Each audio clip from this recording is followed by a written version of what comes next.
everybody, and welcome to another edition of Inside the Pigskin. Yes, we'll be talking football. Not only that, we're planning to talk football next Tuesday night as well because we can't stop with the sport. It's not stopping. It's going 300 miles an hour like all of us. We got Steven in the house. We got Candy in the house. We got the Shanahan man in the house. We got Marvin. We got Ben, and we have, last but not least, Mel Farr Jr. You ready to talk some football? We have plenty of it tonight. So get ready for one wild ride. Now I'll even throw a non-sports topic in here about Norway. Oh my God, why would I do that? Because I got to lighten everybody up with this one. So this one's going to be a doozy. But we're going to start off with the Florida Gators. Let's backtrack the story back to October. The Gators had the worst coach since World War II. The record at the time was 21-23 under Billy Napier. Get on Billy Napier. I only saw him lose to Miami Hurricanes. Big. But is the worst of the Gators coaching search through 44 games in the modern era. Well, guess what? He ended up, and that was since Tom Lee from 1940 to 1945, who had a 20-25 record. Move the clock up. I think Urban Meyer's the most delusional individual on the planet because what does he says? He says he thought Billy Napier's buyout would prevent him from getting fired from Florida. Urban, you are delusional. That's all there is to it, pal. Okay? And the reality is, as far as I'm concerned, that's why you haven't been hired since you left Jacksonville. Well, you know what? As it turns out, okay, Urban Meyer was so awful that he couldn't even last 1 year with the Jacksonville Jaguars. Billy Napier ends up finishing 22-23, and he was a name to watch at Tulane for 3.5 seasons. And then on December 4th, he became a candidate for James Madison, known as Sunbelt Billy, for his success with the Louisiana. And he got hired. He was 40-12 with Louisiana. We'll bring it up to you, Stephen. This is where it all starts with Billy Napier, the worst coach in Florida history, but not bad in the Sunbelt. But I want your opinion of what you think of Urban Meyer. Garbage. I like that. Hashtag it. I got to put garbage on there. That's it. Okay. What else? That's all I can sit there and say. Listen, he couldn't make it a whole season down there in Jacksonville, and look where the Jaguars are today. I think they're in an infinitely better spot, both as a roster and a coaching staff. Obviously what they've been to the playoffs 2 of the last 3 years. I know Ben's pretty hard on their Hollywood blonde they got there at quarterback, but they're in the playoffs this year. They're and looking a lot better. So getting the stench of Urban Meyer off them looks like all it really took. Candy, I have a hard time saying that a college coach that's won 3 national championships back in 6, 8, and 14, 3 Big Ten titles, 14, 17, and 18, 3 SEC East divisions, 2 Big Ten leader divisions, 3 Big Ten East divisions, that he's garbage. I mean, is he an NFL coach? No. But he's coached from 85 all the way to 18 in the college rankings. And then, yes, he tried to chat with the Jacksonville Jaguars. It did not work out well. But some coaches are meant for college. Some coaches are meant for NFL. My personal opinion. But, he should have stayed in college, I think.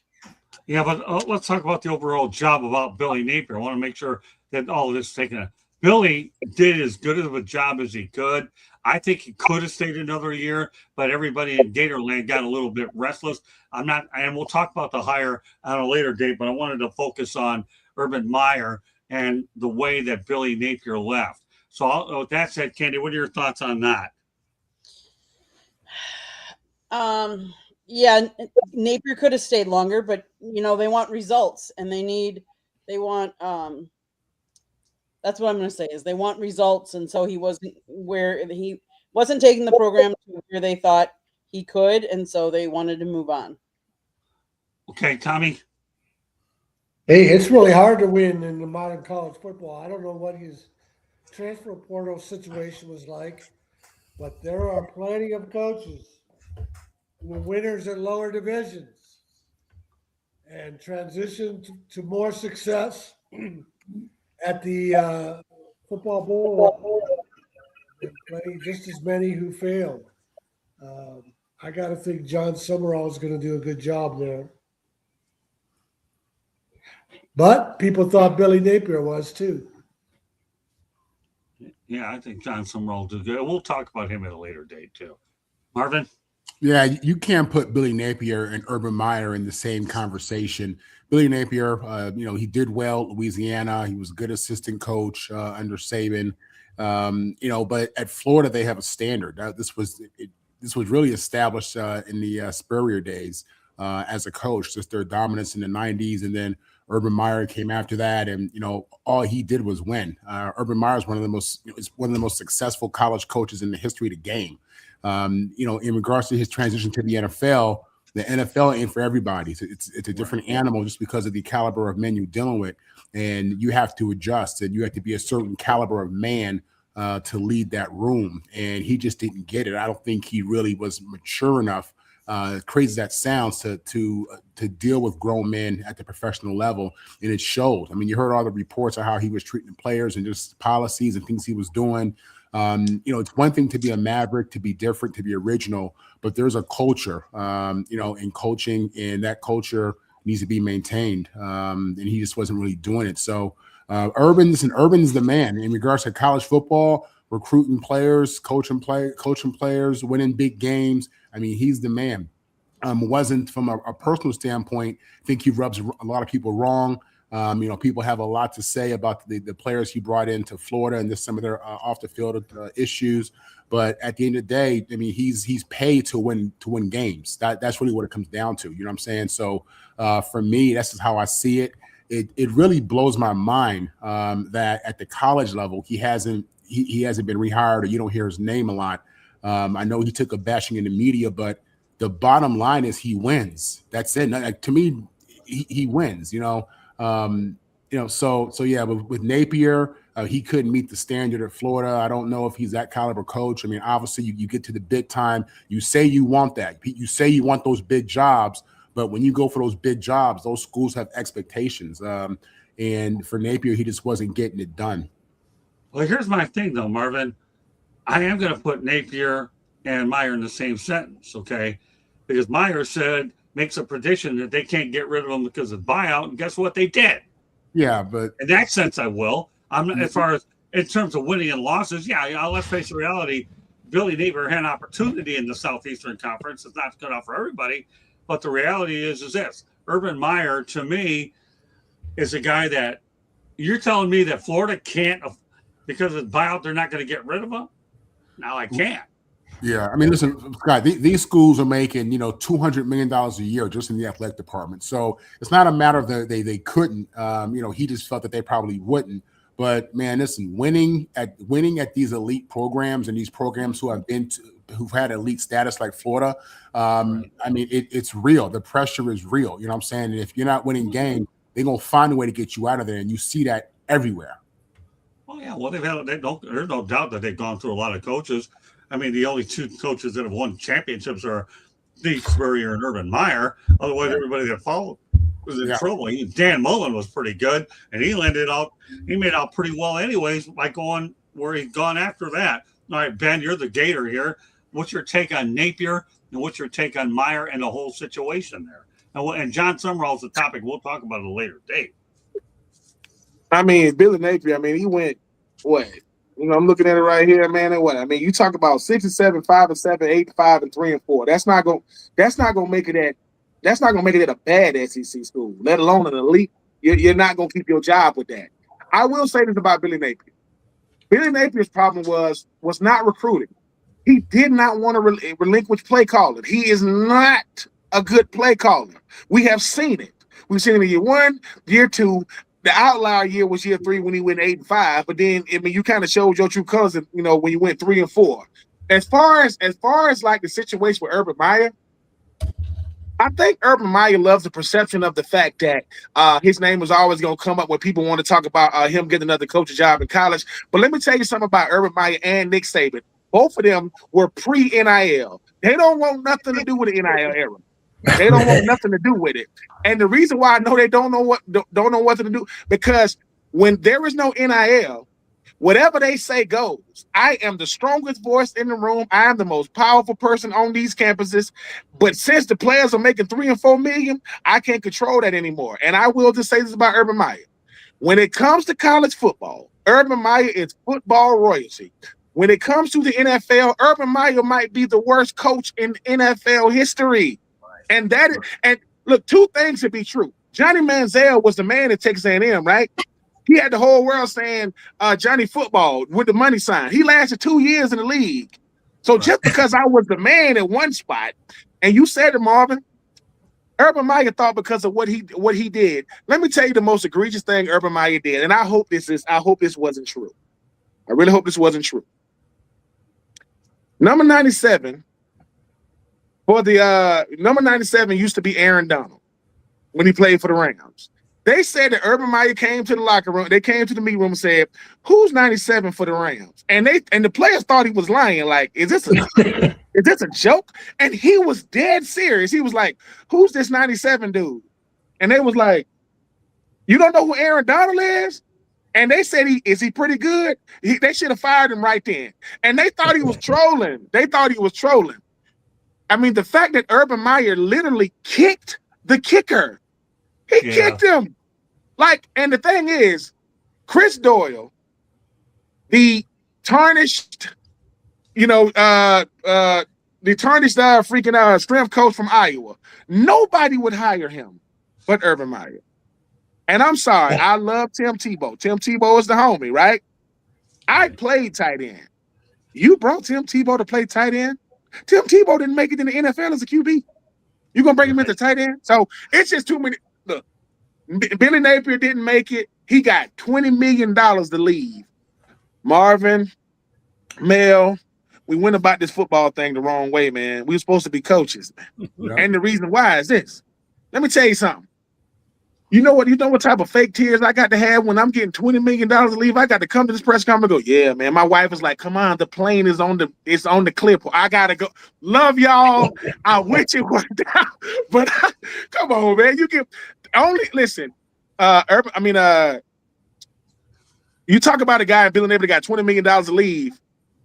Jimbo Fisher got $54 million. So I'm sorry. I'm not going to feel sorry for a head coach that got $20 million to not become the head coach of JMU and then to go on there and now he's going to hire an offensive coordinator. Let me tell you something. I don't believe in violence. But if I see Billy Napier, I'm going to make sure I go by the nearest CVS and Walgreens and I'm going to get the most baby powder I can get and I'm going to slap the hell out of Billy Napier. Now you want to get an OC? You want to get an OC at JMU? Come on. Listen, Billy, you living your life, man. You got 20. He's getting $20 million to leave. Where do I sign up for that? I want to sign up to do that. I'm just saying.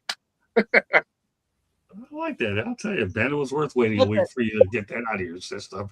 Let me tell you, that's why I opened it up with it, Ben. Okay, go ahead, Mel. Yeah, I mean, everybody's really kind of hit on it. There's really not much left to say on this subject. Like Ben said, two things can be true. I mean, Urban Meyer can be a lousy person, but as far as a head football coach on the college level, like he said, he's royalty. I mean, he did great things in college. He's not an NFL coach. That same type of stuff that he did in college won't work with grown men, and it didn't work. And then, obviously there were some behaviors that he had that we didn't know about that reared their ugly heads once he got to the NFL. It's not a sometime deal. It's an all the time deal. You are always the head football coach of the Jacksonville Jaguars. I mean, you can't be in a bar fondling women, getting a little, getting lit and all that kind of stuff and acting all kind of crazy because you represent more than just yourself. You're representing the Jacksonville Jaguars and everybody in that organization. So Urban Meyer left him no choice but to get rid of him. But that doesn't make him a bad college football coach. A lot of guys went to the NFL and didn't succeed. Steve Spurrier went to the NFL and it didn't work out for him. But he wanted to try his hand at it. He wanted to see if he could excel at that level. And then he came back to college and he went to South Carolina and stayed there for a long time and did a lot of great things. Billy Napier, he came into a very difficult situation. He's following two legends. That's very difficult to do. It's a very difficult situation to be in. He wanted the challenge. He accepted the challenge. And, it's a results-oriented business. They're paying him to do a job. They paid him for results. Those results never showed up. And so, they showed him the door and gave him a handsome check to walk away. Now, he's at JMU, and I'm sure he'll do great things down there where the pressure is not so high. I mean, there's a lot of pressure. I mean, Ben talks about, we chose the wrong profession. When I remember, when I was in college, coaches weren't making that kind of money, and their job security was a lot better than what it is right now. Guys got fired, but they weren't getting fired the way guys get fired now because of expectation. So it's a pressure cooker that these guys are in. You're at those big time programs, and everybody that writes a check feels that they have a say and has a say in whether or not you get to keep your job or not. And so it's tough, but that's the job that they signed up for. They knew it going in. And, again, I'm not going to shed no tears for anybody that walks away with $20 million. I'm not going to do it. No way. I'm not going to feel sorry for him one bit. And I'm sure he doesn't want anyone to feel sorry for him either. He got the opportunity. He tried his hand at it. It didn't work. You just keep, move on. See, I'm not defending. That was good stuff from all you guys. I wasn't warmed up for that question. Let's not forget that when he was at Ohio State, he got suspended and eventually replaced because he was covering up for one of his assistant coaches who was beating up his wife. So you can't believe he was related to somebody, wasn't he? I'm sorry? He was related to someone, the nephew or the grandson of someone that Urban had coached under. Yeah, it might be, but either way, he was covering up for him. Yeah, it was, but he was related to somebody. He was on the staff, wide receiver coach or something like that. Probably went to USC, probably one of the guys. Here we go. Here we go. Okay. They love to be the police blotter. Oh, come on, Mel. He's off of that. You got all day Saturday to that. I haven't completed that show. Cut him a little slack, would you? I know you're relentless when it comes to Marvin. You guys are the most unbelievable entertained. Hey, Tommy, one of these days, if you ever get a chance, and I'm not holding you anytime soon, you got to come on. Is your name in the Jeffrey Epstein files, Marvin? Get him out of there. No, I got to do a Marvin show to come up with that. Tommy, one of these days when you get time after the holidays, you have got to come on for a little bit of time to watch these two in action, brother. I mean, we do it early in the morning, so you don't have to worry about your wife saying you were on too late. We don't do it all that long compared to all these marathons. And Ben, don't worry, I'm drafting you as a guest too, pal. Hey, look, let me tell you something. As a former college athlete, you reach out to Marvin and say, Marvin, I'm thinking about doing this show, man. I don't really do shows. This is with Mel. You talking about Mel that went to UCLA? Yeah, man, let's do it. When we do it, it's like. That kind, but it's a respect level, man. Because at the end of the day, if you'd have been like, if Mel would have went to Cal or Stanford or Fresno State, no, nothing against those schools, right? Nothing, but no. I mean, UCLA and SC, they respect each other. When from the South, we go to USC. That's in Columbia. SC, that's where the Trojans at, and UCLA. Hey man, UCLA has the LeBron James of tight ends. His name is Mercedes Lewis. He's gonna retire when he's 50, but you're not gonna do anything about it. Mel should have gone to Michigan State like other Brother Rice guys. Yeah, but I didn't want to play in that AstroTurf, and I didn't want to play in the cold. He didn't want to play for Nick. He didn't want to play for Nick Saban way back when Nick Saban. That's Nick Saban days. It was George Perlis. Nick wasn't there yet. Well, George wouldn't have been a bad guy to play for. George was great. The guy at the Sun Bowl. Yeah, I know. You just wanted to go to LA and the palm trees. I didn't want to play in the cold, and I didn't want to play in that AstroTurf. I get it. It's okay. We're not holding you. Hey, you make a career decision. You make a career decision. I get it. No big deal. The AstroTurf is not like what they play on now. That stuff was like playing on concrete with a. I know what it was. Over the top. Hey Mel, once upon a time, another lifetime Ben, ago. you never played on AstroTurf, did you, Ben and Marvin? Did you guys ever play? I played on back when they had a little bounce to it. Back when the Colts used to have the AstroTurf. When I first got to the league, they had the AstroTurf. They gave you little turf shoes or whatever, and you start realizing that not fast people are kind of fast, and real fast people are extremely fast. So we couldn't cover Marvin Harrison even when we went back to grass. I was like, he only fast because it's on AstroTurf, and then they went to grass, and he still burnt our DBs. be. So yeah, it was just one of those things that I had to, my time in the AFC South, I hate Peyton Manning. You know why? Because he's really, really good at football. And his head is like two people's head in one person's head. His head is like gigantic. I got a big head. And I looked at him and said, dude, your head big as hell. Jesus. So I got sick of Peyton. I got to deal with Peyton Manning and Dallas Clark and Reggie Wayne. And how are we going to beat them? Like, seriously. Do you hear that lineup? Come on, man. We used to call people with big heads to get a helmet. We used to tell them they're getting the OJ. No. Let me help you understand something, Mel, we don't got big heads. We got a lot on our mind. There's a difference, sir. Understood. All right, so Mel, all right, let's continue on here. I got a lot to get to, but boy, I knew this was going to be a lightning rod for sure. And by the way, as far as AstroTurf, I know what it's about. I covered Lions games over at the Pontiac Silverdome, and I got news for you. Huh? It's terrible. Yeah, I know. And I went to the Hubert H. Humphrey Metrodome, and they had the same thing. I had my knees drained later that week because I had fluid in them because I had my hiking boots got caught up on that stupid turf, and then I was at my orthopedic after that a few days later. I'm a writer, for God's sake. I'm not an athlete, but I still got busted up in the same place. Billy Jim got busted up. Go to show you, everybody. People, there we go. All right, so let's talk about the Michigan Wolverines, okay? One of Mel's favorite teams. Obviously, we know they fired Sharon Moore. I'm just going to list out 10 candidates. This is a fluid situation, and we don't have to spend all night on it.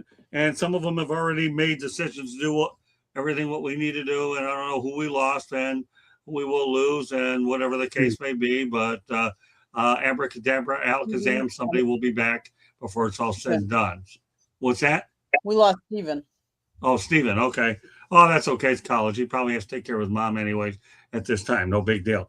All right, but at any rate, we'll talk about the candidates for the Michigan job. They're talking about Sharon Moore being fired. You know, John Harbaugh's name has been listed.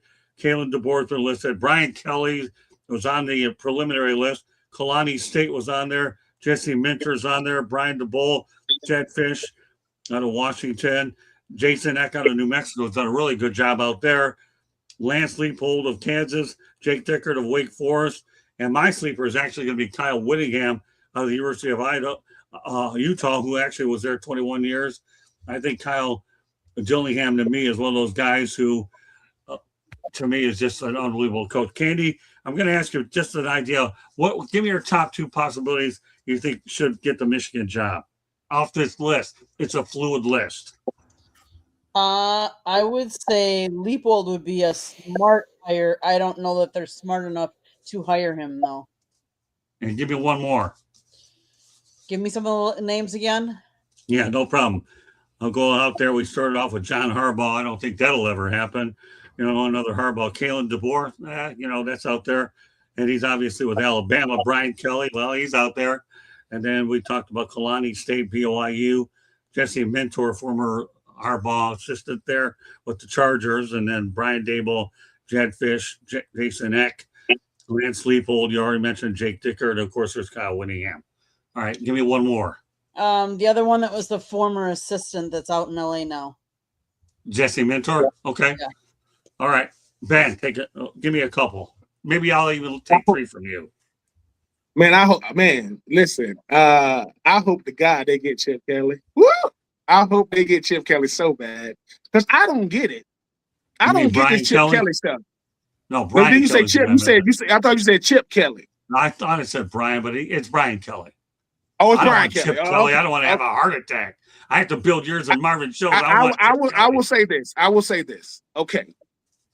I'll give you two. I mean, Brian Kelly is one. Coach DeBoer, I know he said he's going to stay in Alabama. I know that's what he said, but he's moving on because he beat Oklahoma. Until they sign a Michigan head coach, I think it's going to be Coach DeBoer because he wants to be at Alabama, but it's a different type of pressure in Tuscaloosa. He like, dude, this stuff is crazy. I think he's going to go to Michigan because Michigan's going to make him tell us no. And I think for Michigan, they want to be able to show it's something about a big brand that can snatch another coach from a current big brand. They want to do stuff like that. So I like Brian Kelly, but I think Coach DeBoer, until he's not the Michigan head coach, I think he's going to be a top candidate, him and Brian Kelly. Yeah, I like those two. All right, Mel, what do you think? Yeah, I haven't really thought about it. And the fact that they haven't named a coach, and I think I read an article this week that they want to name a coach before the new year. I think by December 31st, I think Right, by the Warren bowl Manuel game, wants correct. to name a coach. Kalen DeBoer, I think probably, if they had lost that first game, maybe, it might have been a possibility. I don't know. I know he's coming out saying all the right stuff, saying that he's happy where he is. But they need to make a big hire here. And to be honest with you, I haven't thought much about it. I know they get coach from Arizona State, I believe. I think they just redid his contract and gave him a little bit more money, added some years onto it. I don't know where they go. I really don't. Sharon was probably not ready for that job when he got it. I think he got it probably on the recommendation of Jim Harbaugh, and the fact that he coached well during the time that Harbaugh served his suspensions. But honestly, I haven't thought much about it, and I really don't know where they go. I mean, I'm kind of at a loss as far as where they go. On this list, I'm asking you to give me at least two choices off this list, and it could change when we talk about it again.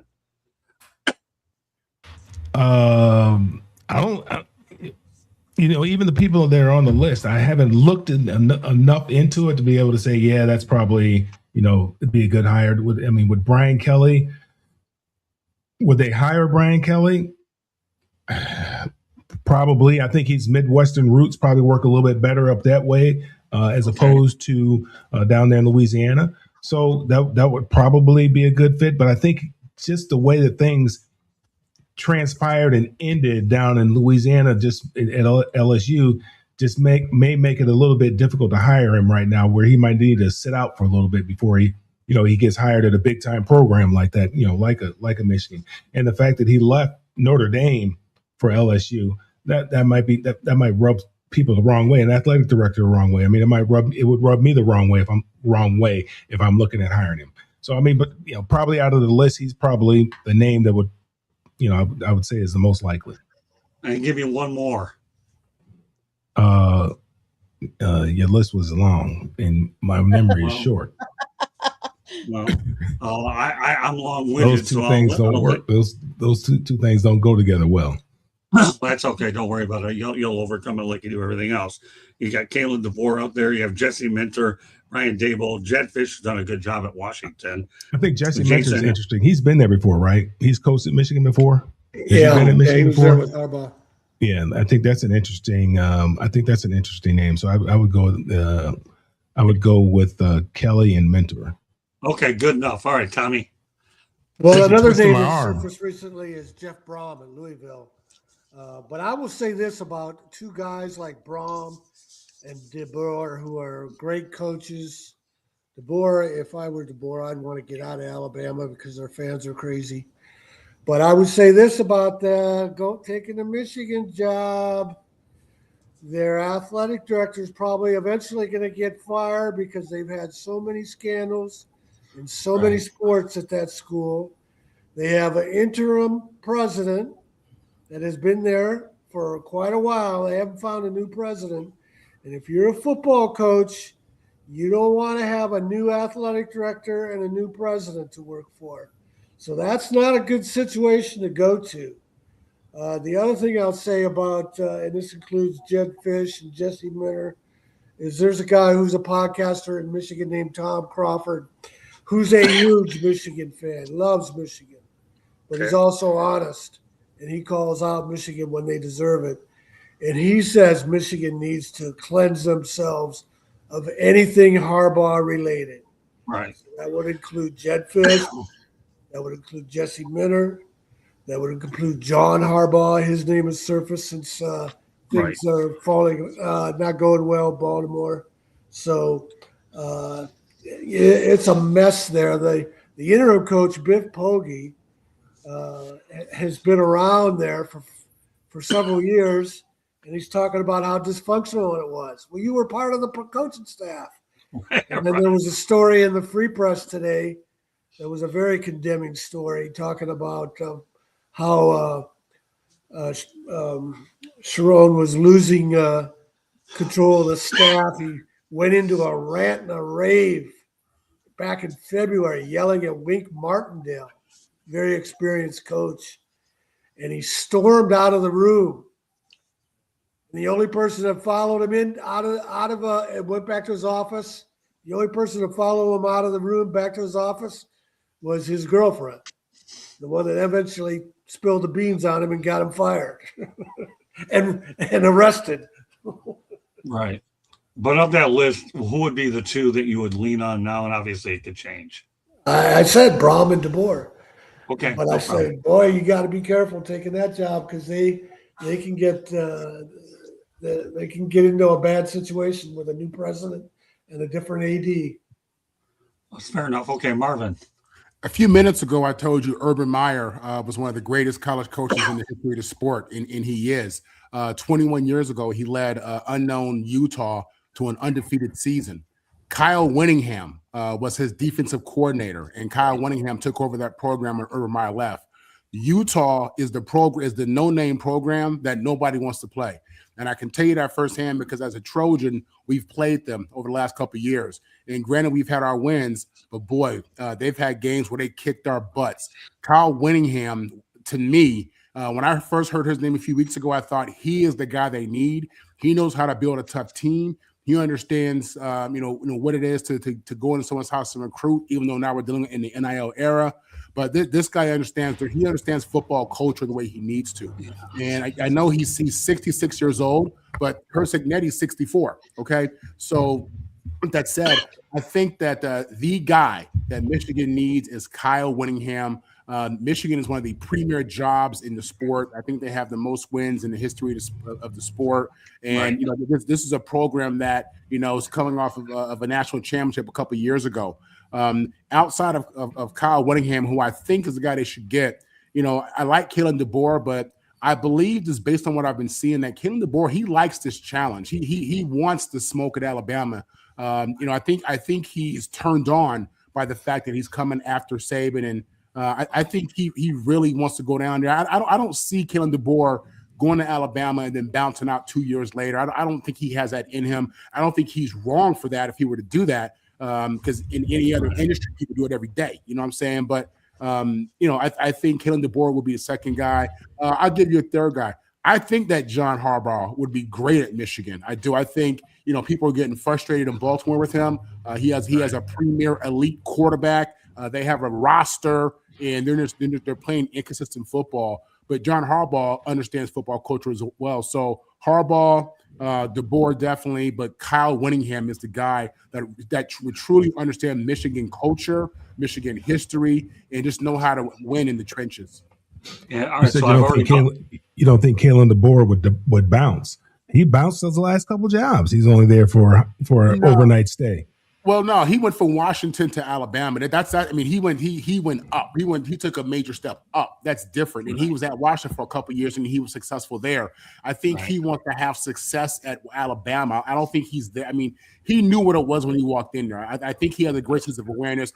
Who doesn't understand the shadow of Nick Saban? Let's be honest, though. These are unprecedented times. I mean, the jobs that have come up this year are just unbelievable. It's never been seen before. So you really can't say what anybody will do in these kind of times when the jobs are coming up right now.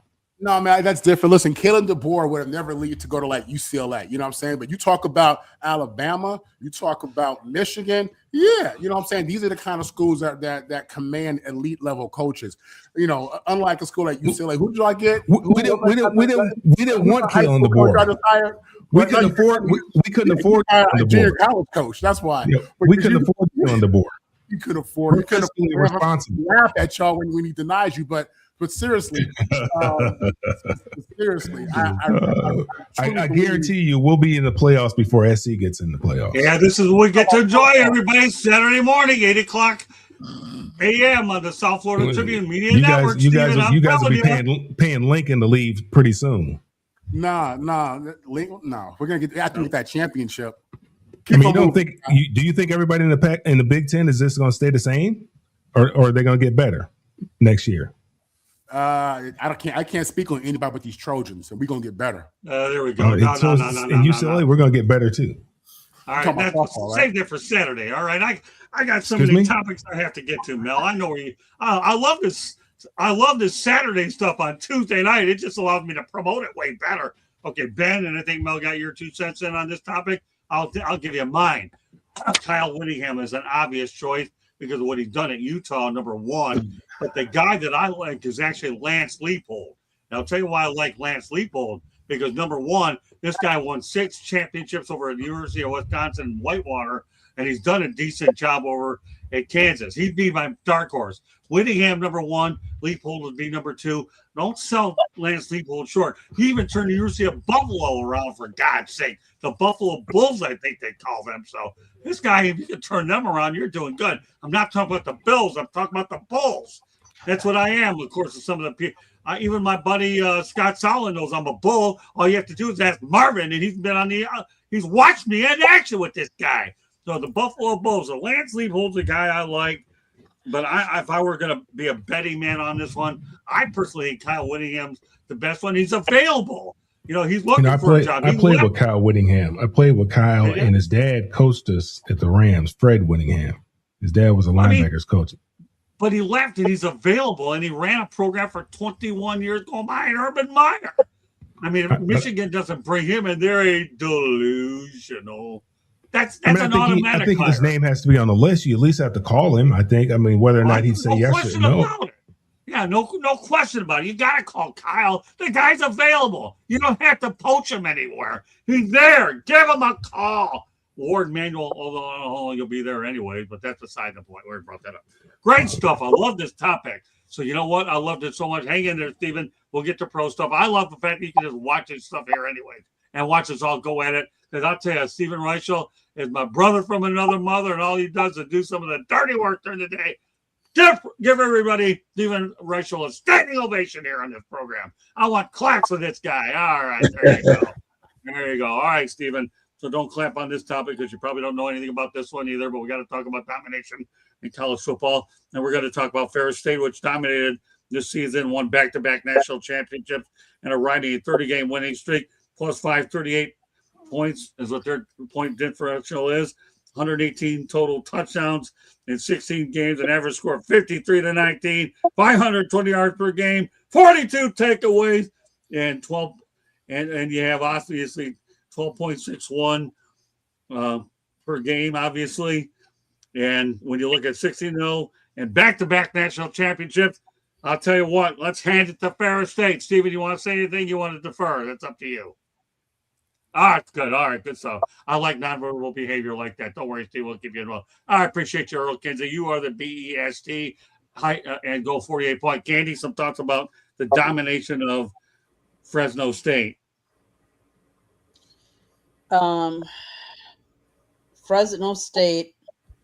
Ferris State. I thought you said Ferris State, Scott. I thought I said Ferris State. That's okay. It's Ferris State, people. Correct me if I'm wrong. I don't know. I'm having such a big day between Toastmasters and this. And it is Ferris State, people. I'm in the wrong time zone, but it's Ferris State. They are dominant, 12.61 takeaways a game. My gosh, whatever those numbers are. They've won 2.61 games. 4 Division II National Football Championships, 21, 22, 24, and 25. And the 2018 team also advanced to the Division II National Championship, losing by 2 points to Valdosta State. In 13 seasons under head coach Tony Annese, the Bulldogs have compiled 153-21 record and have been ranked among the top 10 Division II teams every year since 2015. Man, that doesn't speak a lot volumes about your coach and the job he's doing. Excellent. I mean, if I were one of your Division I schools, I'd be looking at this coach and saying, why not try him out? But he is at Ferris State. The first season that Ferris State played, do you know when it was, Scott? Go ahead, Candy. 1900, 125 years ago.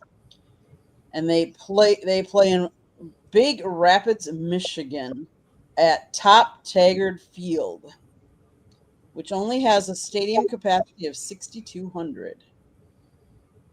What do you think, Tommy? Hey, I'm giving you college football, but we're talking Ferris State, Big Rapids, buddy. Ferris State is in my hometown, Big Rapids. I could go on and on about this one.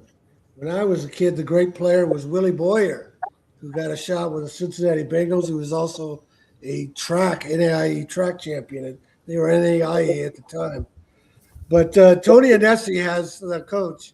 He's got a record of turning out not only winning teams, but NFL players. One of the Dolphins' best defensive players is from Ferris State. He recently signed a big contract. We all know about Trinidad Chambliss transferred from Ferris after he won the NCAA Division II title last year to Ole Miss. 2 other players from last year's team transferred to higher level schools. Lawrence Hatter is a Michigan offensive lineman. Sefa Safala is at Western Michigan. So he's Tony Anesi knows how to develop, not only identify players, but develop them. But I'm going to give you some real Ferris State history here. Ferris was founded by a guy named Woodbridge Ferris. And when he read Booker T. Washington's book, Up From Slavery, he was so inspired. He set up this program where students came from Hampton in Virginia. And they were educated at Ferris, and then they moved on to 4-year schools. One of those dozen students that he sponsored to bring up was a guy named Gideon Smith, who just happened to be this great athlete. Gideon played 2 years at Ferris, then he transferred to Michigan State. At the time, Michigan State was a minor program. They weren't a Big Ten program. Gideon Smith led Michigan State to its first win over Michigan. This is 1913. And then he beat them again in 1950. And remember, Michigan was a national power back in those days. So Gideon Smith, as Michael Oriard, the author and former Kansas City chief and Notre Dame player, Oregon State professor, says, well, in many ways, since he played at Michigan State in 1913 to 1915, and all of this is in my book, Ray of Light and the Right Thing to Do, all this history about Ferris State and Michigan State leading college football integration. Michael Oriard said in many ways, Gideon Smith was the original Underground Railroad passenger since he came from Hampton, Virginia. And Mel, I don't like to pick on you like Mel or Marvin. I don't like to pick on you the way Mel does. But I'm going to point this out to you. What I just told you about Michael Oriard, in many ways, Michigan State was a leader going back to Gideon Smith. At USC, when they make up stories, they pose this guy named Bryce Taylor, who was an All-American in 1925, black player, as an example that USC was progressive. Well, USC didn't have any more black players until the 1950s.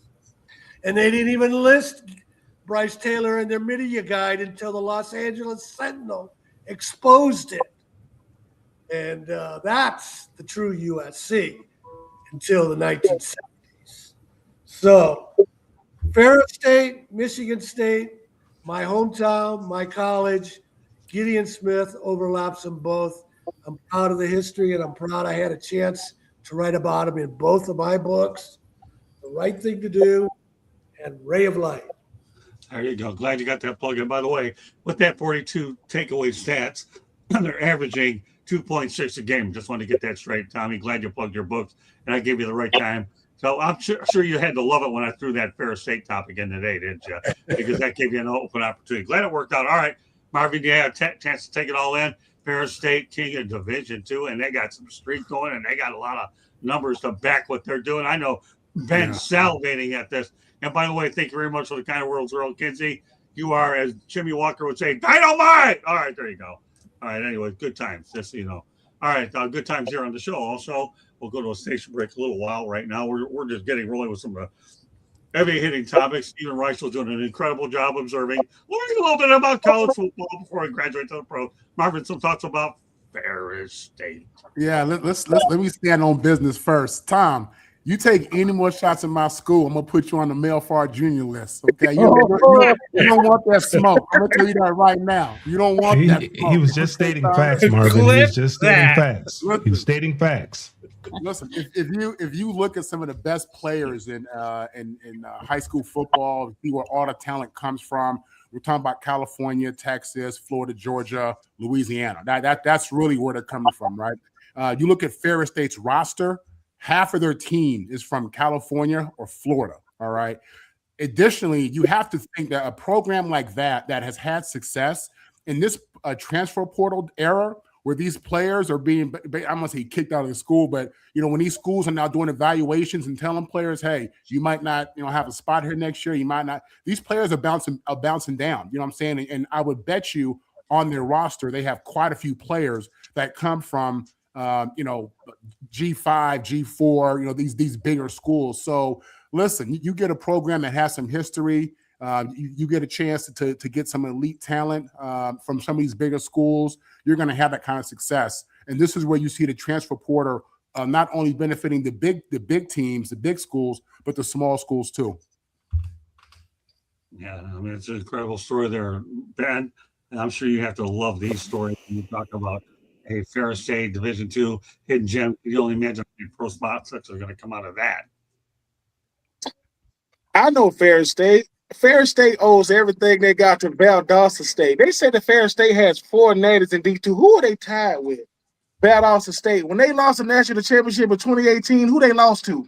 Valdosta State. So look, I'm happy that Ferris State is doing it, Tom, but Valdosta State been here now. They've been here a long time, and you know it. So when I said Ferris State, I said, what if I known that name before? Oh yeah.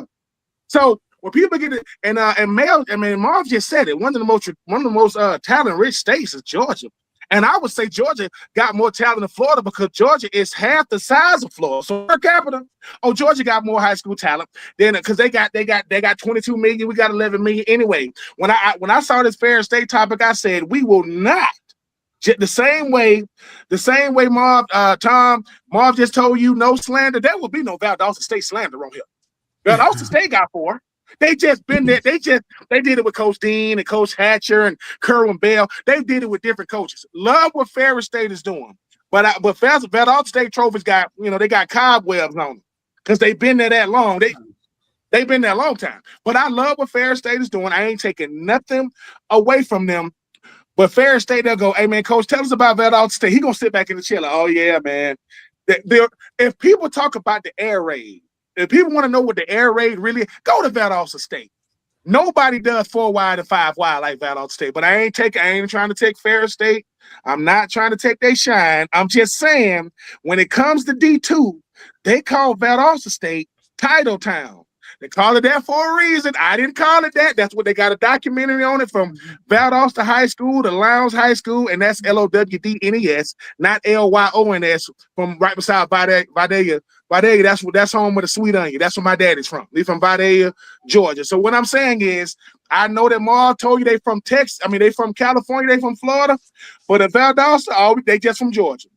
You know what I'm saying? They just pluck them right out these little small towns. You know what I'm saying? Matter of fact, Florida just hired Coach Falk. He was the offensive coordinator of the year. Where is he from? He's from Georgia. What college did he go to? Valdosta State. I'm telling y'all don't want to do this D2 stuff. You don't want it because everybody want to talk about what Ferris State is doing. Look, listen. There was a rapper that said, I ain't new to this, I'm true to this. Valdosta, they true to this, baby. They got their feet up. They be sitting back in their chair like Marv. Marv got like a recliner chair right there. They sitting back. So Ferris State, enjoy it. Congratulations. But when I looked it up, it said they are tied for second most D2 championships with 4. Who they tied with? Oh, they tied with Valdosta State. So all I'm saying is everybody look. The biggest brand in the state of Georgia is UGA. It's University of Georgia. The best brand of football, it's in Valdosta. You don't got to like it. You don't got to like it. And I'm going to tell you something else controversial, even though this ain't got nothing to do with it. The best college running back to ever play in the state of Georgia is not Herschel Walker. It is not Herschel. It is Adrian Peterson that went to Georgia Southern. If you don't believe me, check the stats. If you don't think Adrian Peterson was the best college running back to ever set foot in Georgia, check the stats. That's all I'm going to say. Went to Georgia Southern because he had a speech impediment. Where Well, do just the you telling bottom y'all. line is, well, Brandon, you know what you just Where do you proved play? to me? Chicago? He played in Chicago for 10 years. He is the younger brother of Mike Peterson, who played linebacker for like 15 years. Adrian Peterson, not the one from Oklahoma. We get that. We get him. The original Adrian Peterson went to Georgia Southern, and just type in Adrian Peterson playoff stats. Just type in playoff stats. He went over a band in the playoffs. Well, I'm just telling y'all, because he Georgia always had to throw it in everybody. And I'm just telling you. So Fair State, congratulations. Congratulations.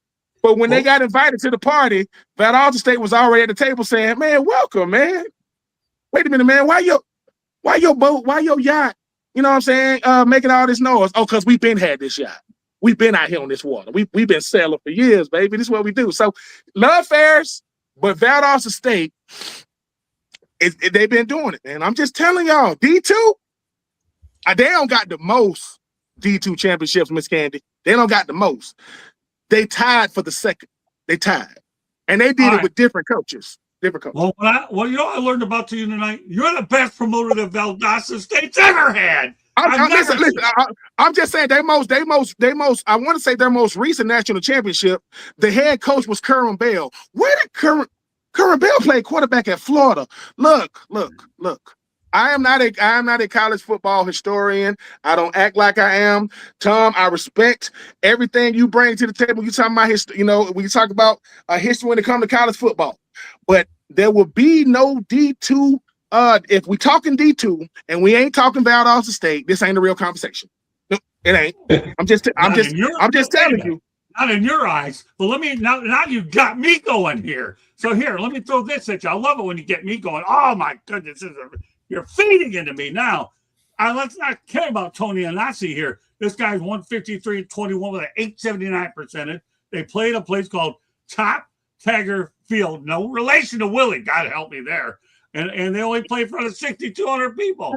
This ain't no real conversation. Come on, these are pretty incredible numbers, but not in your eye. But you know what I know about it? No. I respect fairs. I'm kidding with you. I'm kidding with you. Here's the thing, though, Scott. When it comes to D2, right? My nephew played at Washburn University in Topeka, Kansas, right? D2 football, and I said, nephew, man, if y'all make it to the playoffs, who y'all looking to play? He was talking about all these teams up there where it gets cold and black ice and slushy. I said, what about Valdosta State? He's talking about, oh no, that's different. That's different, Unc. That's that's royalty right there. And my nephew, we talking about 2000 babies now. That boy was born in, 2002. The fact that he still respect Valdosta State, and that boy ain't never even been to Valdosta, but he respect what Valdosta do. And I respect Ferris State. I respect D2 the same way D1 because most players talking about, hey man, you win championships.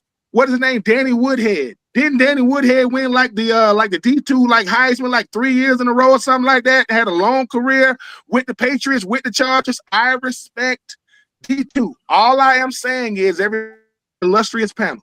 If we are talking to and no one mentions Valdosta State, I'm gonna just slide it in. Because they said that Ferris had four, and they're tied with a team. The team they're tied with is VSU. That's all I'm saying. You know what? If that isn't the most smooth sliding I've ever seen, then tell me what is even better. The only thing I can tell you about Valdosta State, and I drive by there a lot, is they're off of I-75, and I know a lot about them because I know everything about this top picket game of football. And I'm glad you brought them in. I know Valdosta State. They're really good. Candy, how many times I told you that Valdosta State's one of the best programs in Division II, whatever. I know about them, but man, you slide that thing in better than a quarterback hands the football off to anybody. That's great. I'm glad you did it. All right, Mel. Try to get in the middle of this. We got way more topics, but we're having a field day with this championship level broadcast. There's nowhere to go with that. Ben took all the time. We can go on to the next topic. He took all that. Great job, Ben. I don't get a chance to go back and forth with like a Georgia player on here or a Tennessee player. So Marv, Mel, I am envious because you get to go a Bruin, a Trojan on a show together. That's respectful. Man, that's must-see TV, man. There's somebody out there, you know what I'm saying? I mean, they got to talk about Northwestern football or something. Or they got to talk about, you know what I'm saying, like football that no one cares about. You talking about the Bruins, you talking about the Trojans. I played with guys that played at both teams, and they would always say the same thing. They'd say, who got the best weather than us, Troop? I said, well, you know, I mean, what? He's like, we don't pay no taxes. He said, SC players take pay cuts when they go to the league, baby. This way for NIL. So that's a different topic for a different day. Hey, it is what it is, baby. It is what it is. All right, you know Reggie what? Don't Bush worry, should have Marshall. never got his Heisman taken. Just Don't worry, Steve. I'm saving your energy, especially for the second hour, but we have to get this college football nugget out there. Ole Miss is expected to earn at least $74 million in Oxford when they whip Tulane 41-10 on Saturday. That's a boatload of cash and a nice win for them. Steven, you want to defer? Do you want to comment on this one? What was that again? Yeah, there you go. That's his answer. Okay. Ole Miss got $74 million in terms of revenue in Oxford, and they whipped Tulane 41-10 on Saturday. Anything you want to say about that? Let's go, Ole Miss. Okay. Steven, your body language is too obvious. That's okay. We're saving you for the real stuff. Okay. But Candy, go ahead. You know, Ole Miss without their coach still managed to do that kind of damage to Tulane. Kudos to them. I mean, let's face it. Why do they have a football program? To make money. Hey, making $74 million. Kudos to them. That's great for them. Tommy? I'm going to go back to Trinidad Chambliss, the Fair State transfer, Ole Miss quarterback, throwing for 300 yards every game. And Lane Kiffin should have to send some of his LSU money to him, because if Ole Miss had had such a big year, he might not have been such a hot topic. Another thing I want to add about Ole Miss is Trevor Maddich on ESPN did a real interesting thing. And this wasn't long after Lane Kiffin. All right, I know he's a good coach. I don't like the guy personally. He said, he made some comment about how Trinidad Chambliss had to stop doing this Division II crap. Well, Trevor Maddich showed some highlights of Trinidad Chambliss, where he said, well, you know, once you get to Division I level, you're not supposed to be throwing without both feet on the ground. And then he showed a highlight of Trinidad Chambliss doing it. And then he showed the continuation of the play, which was a perfect pass for a long touchdown pass to beat the defender. And then there was another similar example he did for that. I don't know if Ole Miss is where they are without Trinidad Chambliss. I don't know if Lane Kiffin is where he's at without Trinidad Chambliss. Marvin? Listen, I don't think people are really paying attention to how much money these young athletes, these young football players are generating for these universities. It blows my mind that anybody in the world had a problem with these boys getting a cut through NIL. Unreal, $74 million, you know, for one game. Listen, this is the business, man. I mean, we are in college football. These athletes, elite level athletes, these elite level universities are in high demand. People are paying. I mean, collectively, these schools are making hundreds of millions of dollars a year. So, listen, I think it's great for business, great for the schools, great for the kids. You know, Ole Miss is, you know, their kids, you know, they unfortunately are going through this situation where their coach took off, and I don't blame Lane. It's more of a calendar issue. But yeah, man, this is big business, you know. And y'all talking about, you know, these schools don't have the money to fire their coach. Yes, they do, and they do. So. Yeah, this is what it is, man. You know, people right now in the digital age, you know, we have more information. People are getting more information about the reality of the business, man. And these Power 4 schools, if you're in the Big Ten, SEC, man, you are making buku bucks. Ben? Yeah, and I mean, you see why a guy like Greg Sankey is probably the most powerful man in college football, being the commissioner of the SEC, because you were having having so many teams in the college football playoff. He's saying, look at how much money these teams are going to get. I mean, the University of Florida went to the national championship in basketball. That benefited the entire SEC in basketball, how much money they're going to get. So, I mean, Marvin makes the greatest point. It's about money. And the SEC is going to find a way to get that money. They're going to find a way to get it in football, through college football playoff. They're going to find a way to do it in the NCAA tournament in basketball. So, yeah, I mean, if you are a guy like Lane Kiffin, and you see Lane Kiffin is good for business. Even if he hasn't won anything yet, LSU goes, man, I see what this dude has the potential to do. And you get hired for two reasons, for winning on the field and generating revenue off the field. And he's going to find a way to do both. So, yeah, it's crazy that you get that much money for the first of the college football player. That's just the first round, and you get the money. So, yeah, I'm not surprised. It's just you see why the college football playoff is what it is. But I pick back on what Miss Candy said. It was such a hard road for them. God dang, having to play a team like Tulane. God dog, I think that game plan had to be different, right? God dang, like how was Ole Miss gonna beat Tulane? Oh, that's right. They had already beat them in the regular season. And I just think that I'm just saying. So yeah, they were gonna. But I will say, Coach Summerall, obviously he's the new head coach of the University of Florida. I think what he was able to do for Tulane before he left, and I'm happy that he still made it so that G5 coaches get opportunities. But shout out to Ole Miss. I mean, Ole Miss got 7 for me. I mean, Alabama, how much they got for beating Oklahoma? Georgia's still in it. I mean, Big Bad Texas A&M scored average 36 points a game and scored a whopping 3 points against Miami. So, hey man, yesterday's price ain't today's price. But shout out to them Ole Miss Rebels, $74 million. Yeah, look, $74 million for the opening round. Hey man, Greg Sankey is just sitting back saying, "Hey man, who got it better than me? Who more powerful than me?" And that's the thing, because winning the national championship is cool. Making money is the goal. That is the goal. And right now, Greg Sankey making that guap. And I've met Greg Sankey twice. Got to play top golf with him way back in the day. Man, he doesn't have any clue who I am. But he said he leaned in and said, "Ben, if it was up to me, I'd fly. You know what I'm saying? Commercial." He says they made me fly private. I want a life like that. They won't even let me go in the airport. I have to fly private. Like I said, man, I played football, Marv. It was cool, but should have tried to be a commissioner. Should have tried to be a head coach. It's just different purpose. All right, Mel. Well, Ben, you're still young enough, man. You could do that. No. I know. It'll be the quickest. If I do get hired, this is what we're gonna do. All right, Mel and Marv, this is what we're gonna do. They hire me as a head coach. Marv, I'll hire you. You know what I'm saying, as the OC. Mel, I hire you as the DC.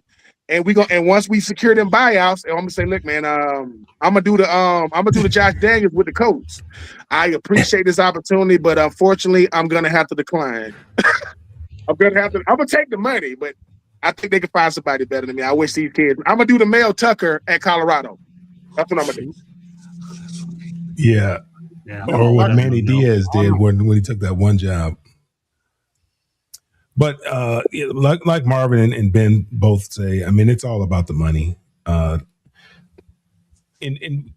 for a long time, I've been saying, they've been talking about, when you're talking about paying the players, they're college football has gotten out of sorts with the extraordinary amount of money that they're paying these coaches now. And so if they've been able to pay the coaches the kind of money that they've been paying them, then of course they can pay the players. And the bad thing about the NIL right now is, coaches have no salary cap. They're trying to put a salary cap on the NIL. Whatever it is, $20 million or whatever it is per athletic department or something like that. That's the bad thing about the NIL situation is they're putting the salary cap on the kids, but there's no salary cap on the coaches. And the kids are the one, they're out there putting their lives on the line, and they're the ones out there that people are out there to come watch play. So, but for Ole Miss, I'm sure that's great for Ole Miss, to bring in that kind of money playing a team that they already played. And even though Lane was there, these guys they've been there before. They knew what it took to win. They beat these guys before. I didn't watch the game. I don't know who watched the game. I didn't want to see that type of football game. That's not competitive football. I'd like to see a competitive football game like the Texas A&M Miami game. That was a competitive football game. I like defensive struggles. I like those defensive types of games. I don't really like the shootouts. I like the games where they're close. You're sitting on pins and needles the whole game because you just know one mistake here or one big play there could be the difference in the game. Kind of like Indiana and Ohio State in the Big Ten championship game. But kudos to Ole Miss for getting that money. I mean, that's what it's all about. It's all about getting that money. That's why they set it up the way that they've set it up, is to make the most amount of money.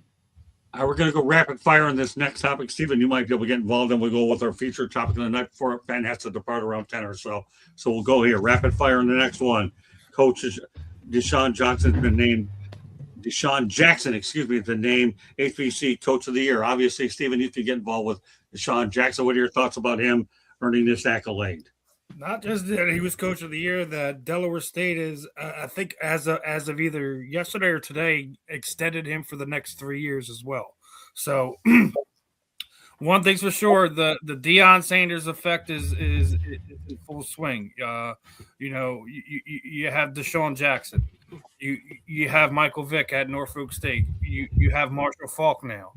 HBCU schools are going to continue to develop and show their relevance that they deserve just as much of the accolades as most of your top dog NCAA schools. So really happy for DeSean for getting this. I'm sure not a lot of people were expecting this much out of him, but like when you triple your team's win total over the last 3 years in one season, you can't ignore that. So DeSean's going to continue to excel there. He's going to continue to, bring a special brand of football to the Delaware State, and I look forward to seeing. Hopefully, we get to see that annual rematch of him and Mike Vick and Norfolk State in Lincoln Financial Field, because they did great numbers when they did that at the end of October. We may actually address that later on. But great point, Stephen. Candy. Kudos to him. Record 8-4, but way to transition from player to coach, and then to have success, because not all of them are going to be successful. So kudos to him. Ben, I'd like to see you as a coach. Come on now.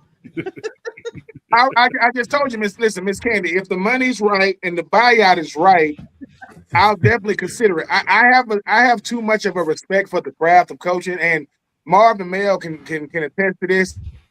You have to have a very, very supportive spouse, and you have to get used to not being at home. And as a player, I respected it. But as a coach, I can say this. I don't love football that much to break it down. Won a game, lost a game. I'm on the plane breaking it down. Look, I care too much about winning, and I suffer too much when I lose. So, like I said, I'll take the money, but I don't, and I'm not a cat that's all about my bread. It's just the fact that coach, you see how much coaches age in a year?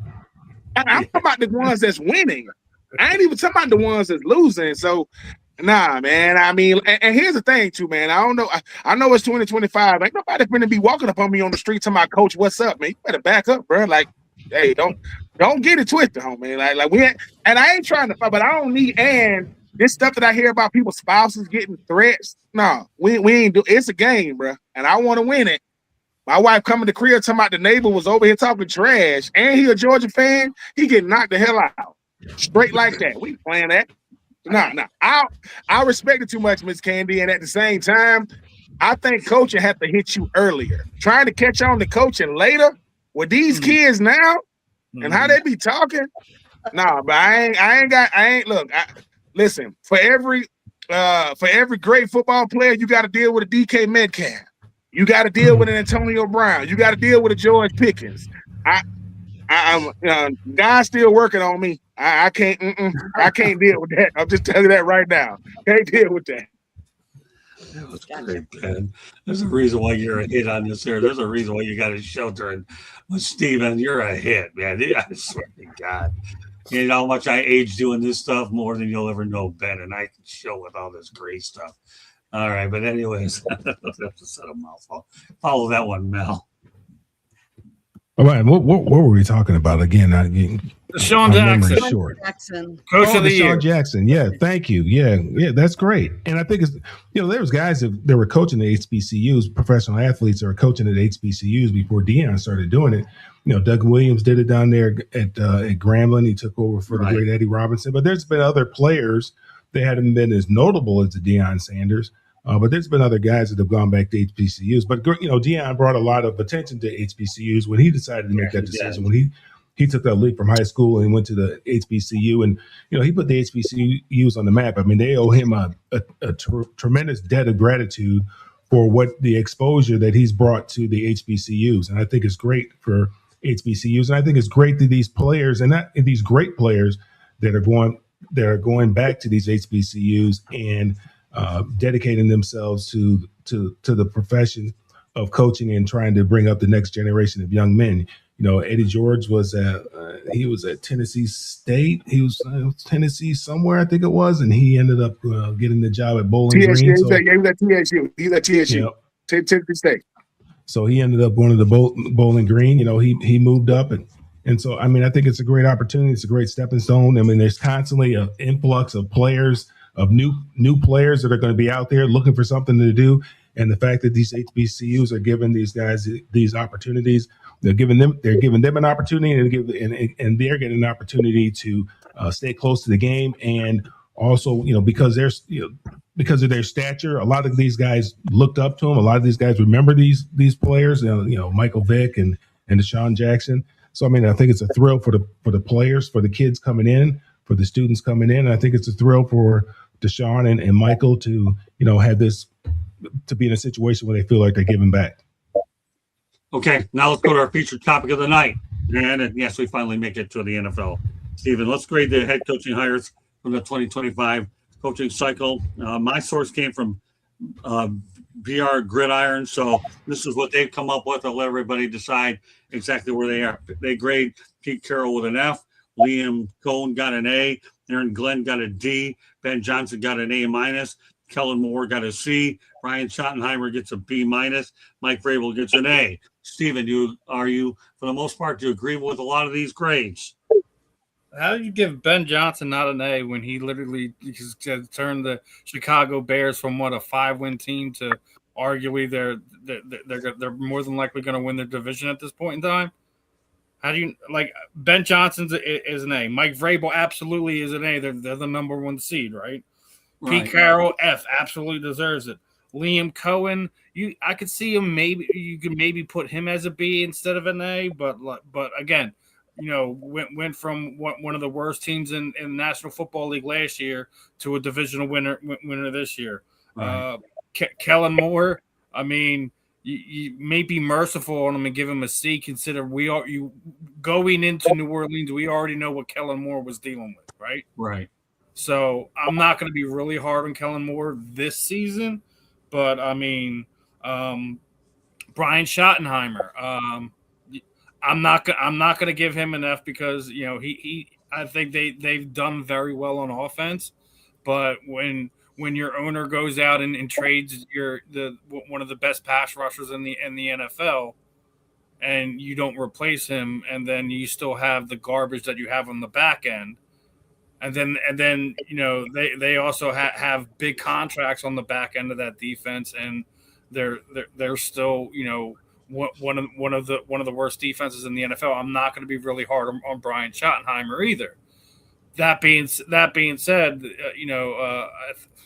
I think they're like a $36 million in dead cap next season.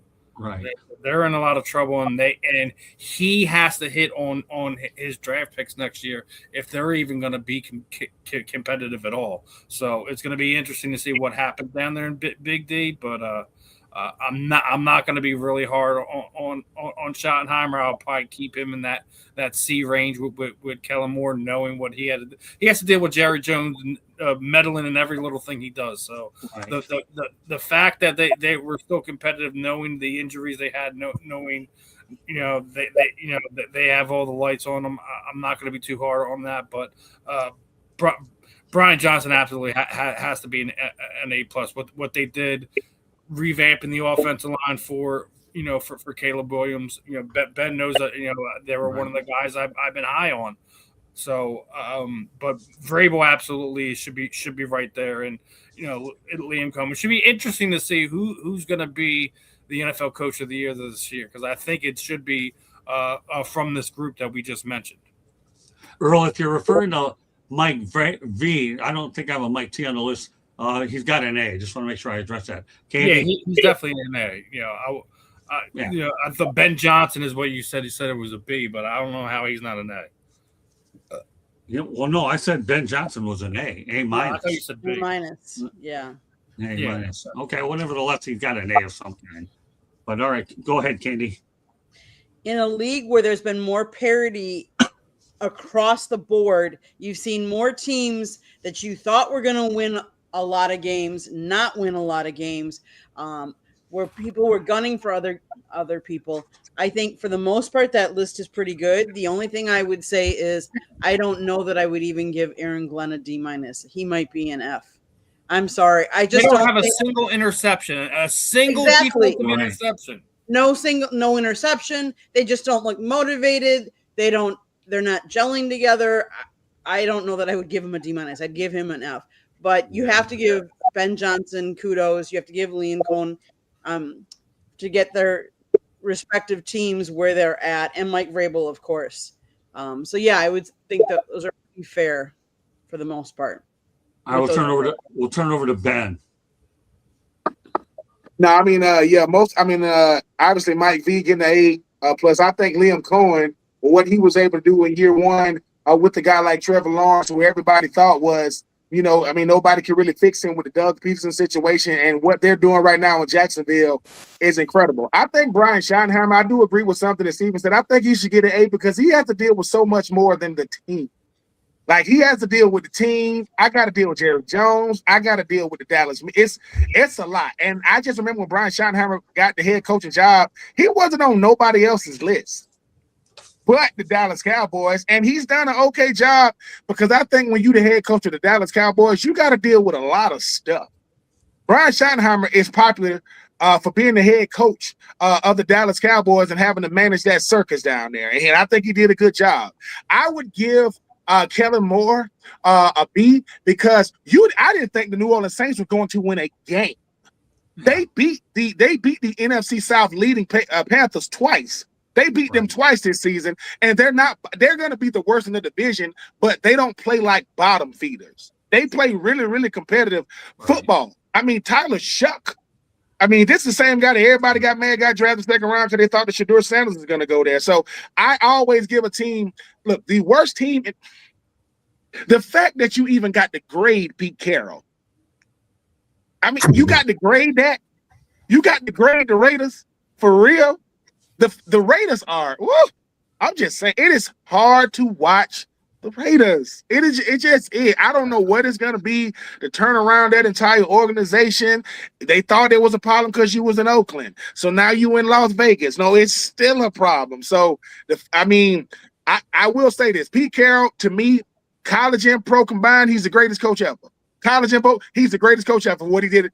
But you might leave the Raiders alone. I'm going to say this. Michael Jordan played for the Wizards.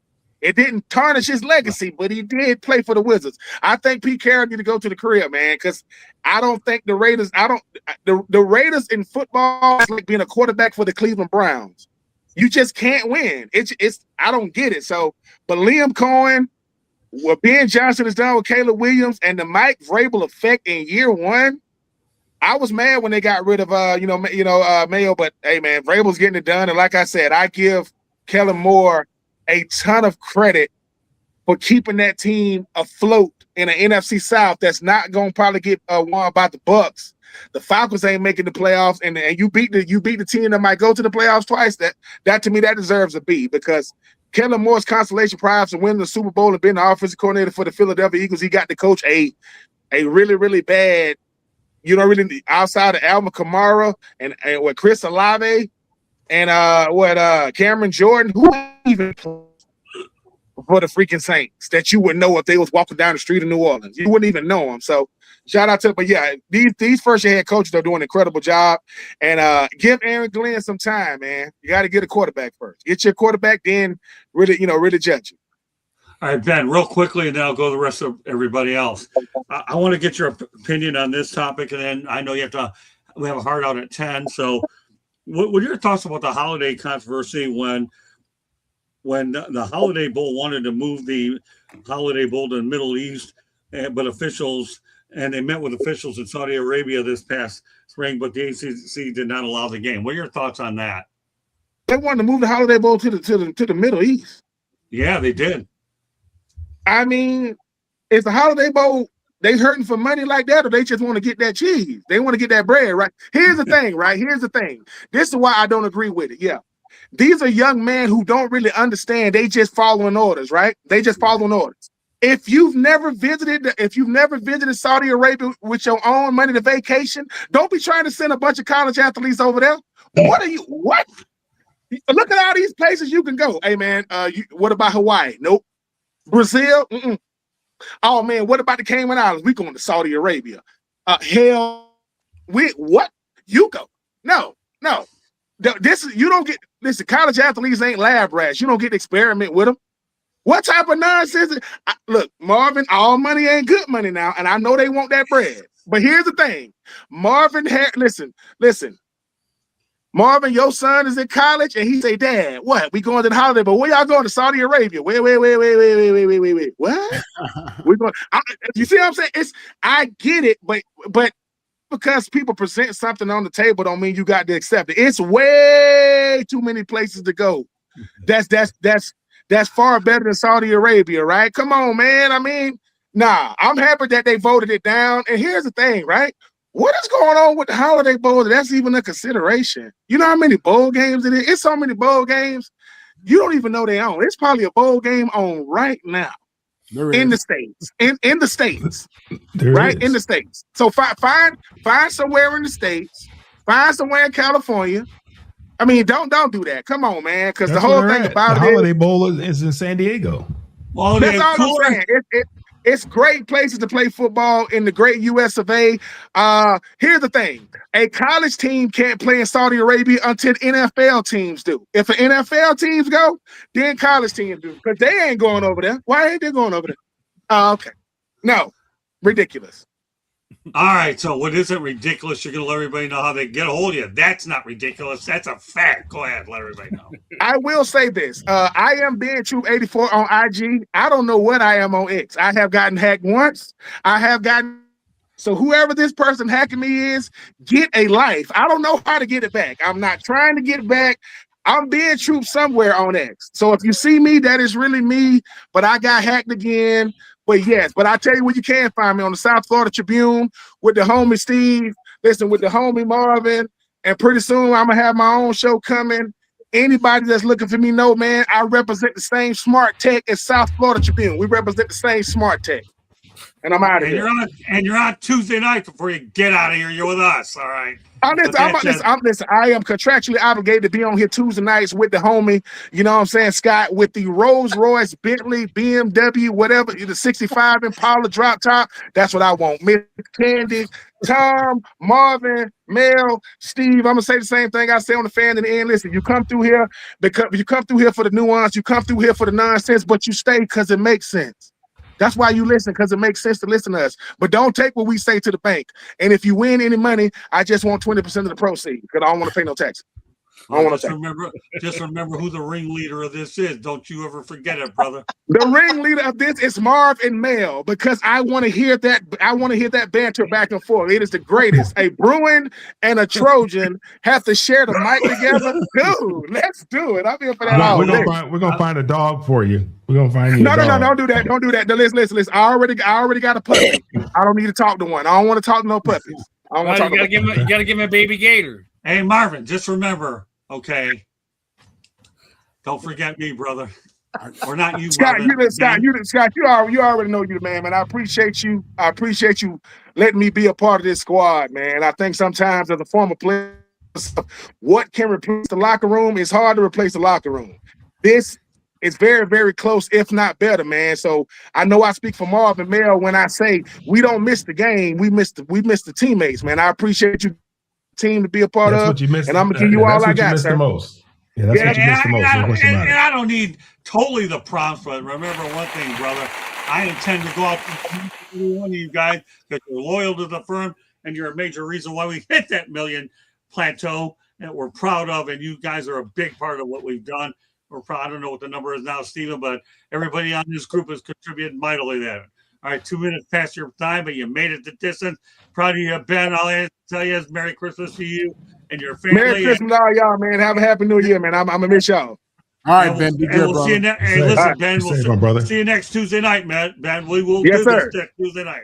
All right. Now we're down to 6. All right. 1,014,000. Huh? 1,014,000. Is that what it was? Okay, that's what I thought. All right, so let's get back to the other topic before I had to divert. Okay, and that was the grades. All right, Marvin, go ahead. Yeah. First, listen, shout out to my cousin Earl Kinsey, always being supportive. One of my favorite cousins. Appreciate you watching the show and being a part of it as well. Listen, when Earl go to school? Earl served his country for 20 years. He went to a tech school, and I couldn't tell you which one it is. Smart with guy.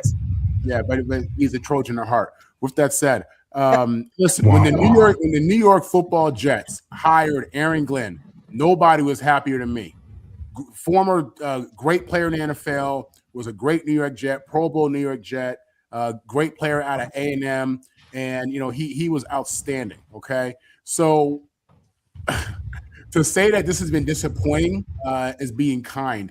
Aaron Glenn allowed Aaron Rodgers to walk out the door. Aaron Rodgers is taking the Steelers to the top of the division and into the playoffs, okay? Aaron Glenn chose to have Justin Fields be our quarterback.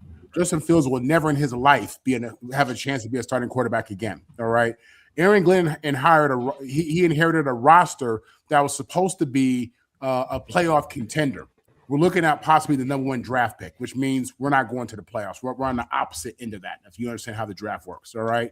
Aaron Glenn got a roster that had a Pro Bowl corner in Sauce Gardner, Pro Bowl D lineman, Quentin Williams. They're not on the team anymore, okay? Aaron Glenn was a defensive guy. Our defense is trash, and they fired the defensive coordinator.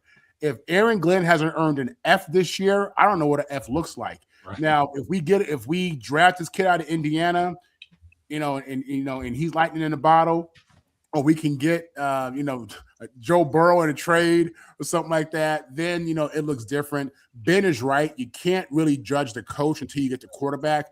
But the coach chose to not have Aaron Rodgers at quarterback, and he chose to have Justin Fields at quarterback. He's a defensive specialist. Our defense sucks.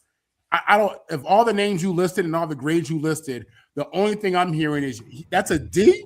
If that's a D, I'm afraid of what an F is, and I really mean it. Right. Okay? So that's my take on that.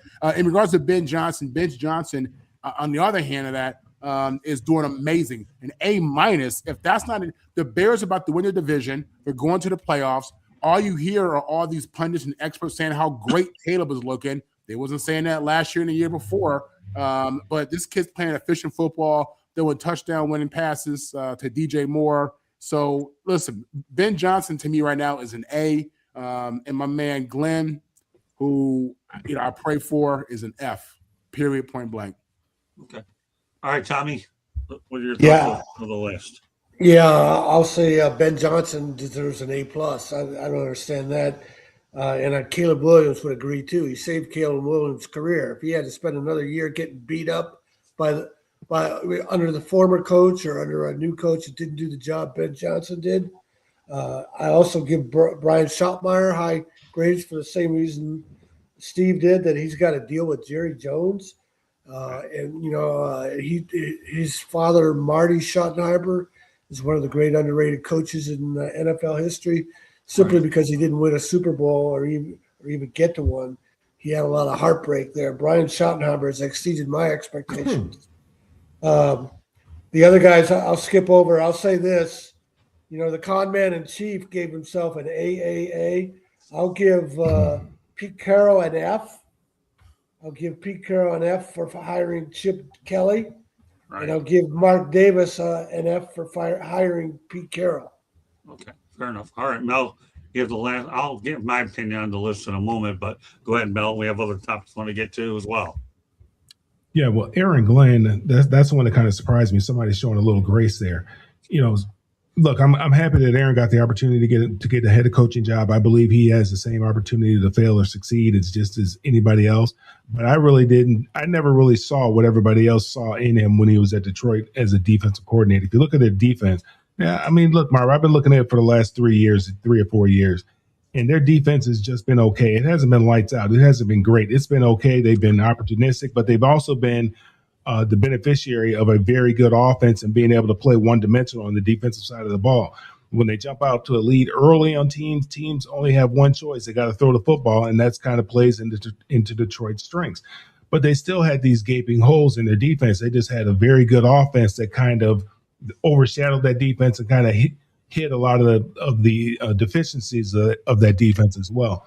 So I was very shocked, to be honest with you, when Aaron Glenn was had been given the head coaching job, was awarded the head coaching job. And not because, he deserves to have that opportunity, because other people who I feel, who I feel weren't very qualified for head coaching jobs got that opportunity. He made the decision to get rid of Aaron Rodgers. He said his general manager did it, the owner, whatever the case may be. He was a part of that conversation, and he had to sign off on it. He made that decision to get rid of Aaron Rodgers and to rest his hat in his future on or hitch his wagon to Justin Fields. That has not played out very well. Justin Fields is, he has not been good in all the stop. Everywhere he's been, he has not been that great. He has not been that dynamic. So I would definitely give him an F. Ben Johnson has to get an A. I don't understand how he gets an A minus. I don't know who was grading that. I would Kellen Moore at the Saints. That was a tough job, man. Would they give him a C minus? Yeah, I'm going over that right now. Actually, I mean, they give him a C. Actually, they give him a C. See, I think that's fair. That's a tough job. I think that's fair. Schottenheimer, I think he's done better than a lot of people imagine. And yeah, he does have to deal with a whole lot down there as well. The biggest thing he's got to deal with is Jerry and his ego and his whims and all that other kind of stuff. So I mean that he's done a heck of a job, and that offense has looked dynamic. I mean, you look at what Dak has been able to do this year. That offense has been dynamic. Defense hasn't been all that great, but they've been good enough. But unfortunately, they're not going anywhere, just like Detroit's not going anywhere. The other grades I think are pretty fair. All right, so Candy will give us a short station break at the very end of the broadcast. Instead, you don't have to do it now. I want to get to a few other topics. As far as the grades are concerned, Carroll, without a doubt, gets an F. Liam Cohen, I think, does deserve an A, to be honest with you, because he's led this team to a divisional title. Keep in mind, the only reason why he landed there is because Sean Todd got rid of Trent Baalke. Otherwise, he wasn't even go there in the first place. And then Liam Cohen said, no, Trent, no problem, I'm going. As far as Aaron Glenn, I definitely believe he deserves an F. Ben Johnson deserves an A. Kellen Moore, C is fair. Ryan Schottenheimer, B, any kind of a B is good. Mike Vrabel deserves an A in more ways than one. Obviously, Tennessee Titans should regret letting this guy go. All right, now we're going to go to this other topic that Ben started, and we're going to finish. We'll go back to the Holiday Bowl controversy that the ACC shot down the game to go to Saudi Arabia. So, Stephen, what are your thoughts about this? Stupid. Pass. Okay, fair enough. Candy? I don't see why you would take a bowl and take it out to Saudi Arabia.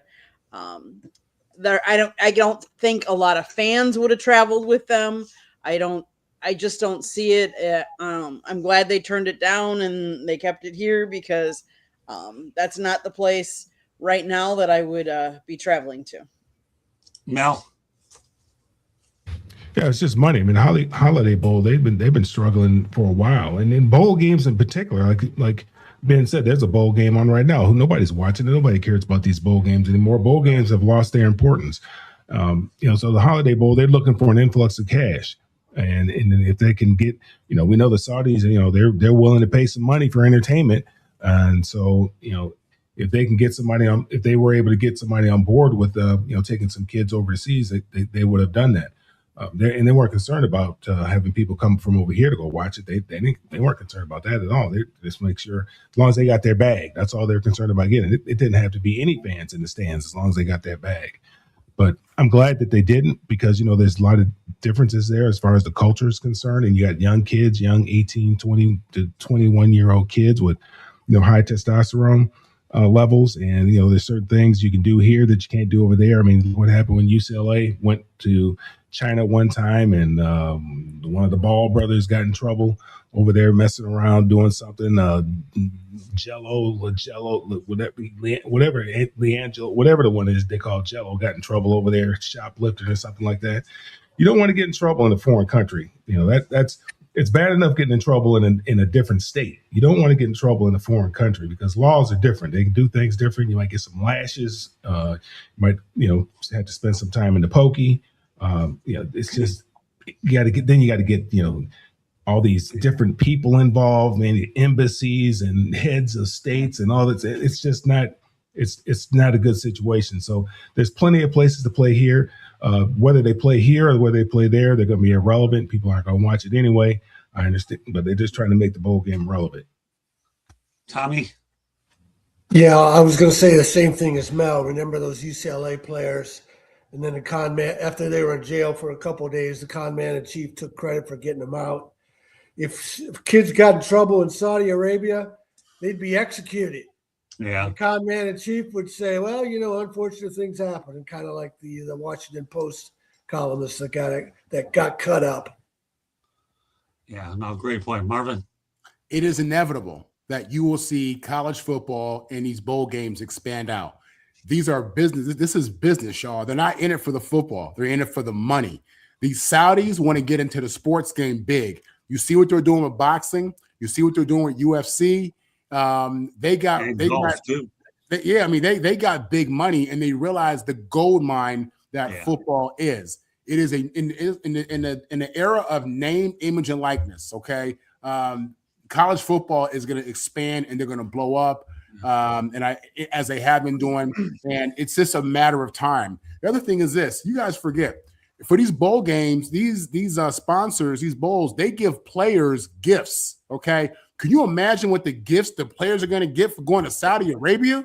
Can you imagine what that is? Your own bowl, then don't try to steal another bowl. Create a bowl for that area. Might get a bar of gold or look, listen, man. Capitalism has no mercy. Okay, that's the bottom line. And where there's an opportunity to make money, they're going to exploit and they're going to blow it up and they're going to milk that thing and make that money. So my thing is, when you think about how easy it is to get in trouble out there and the consequences and all that stuff, man, do you really want, 105, 20-year-olds out there full of testosterone and confidence, losing their mind?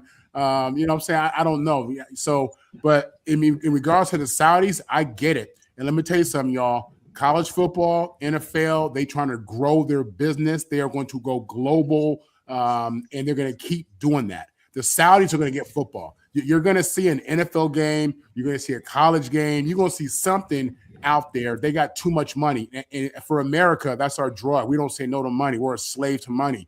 Cash is king out here. You know what I'm saying? So, man, it doesn't surprise me.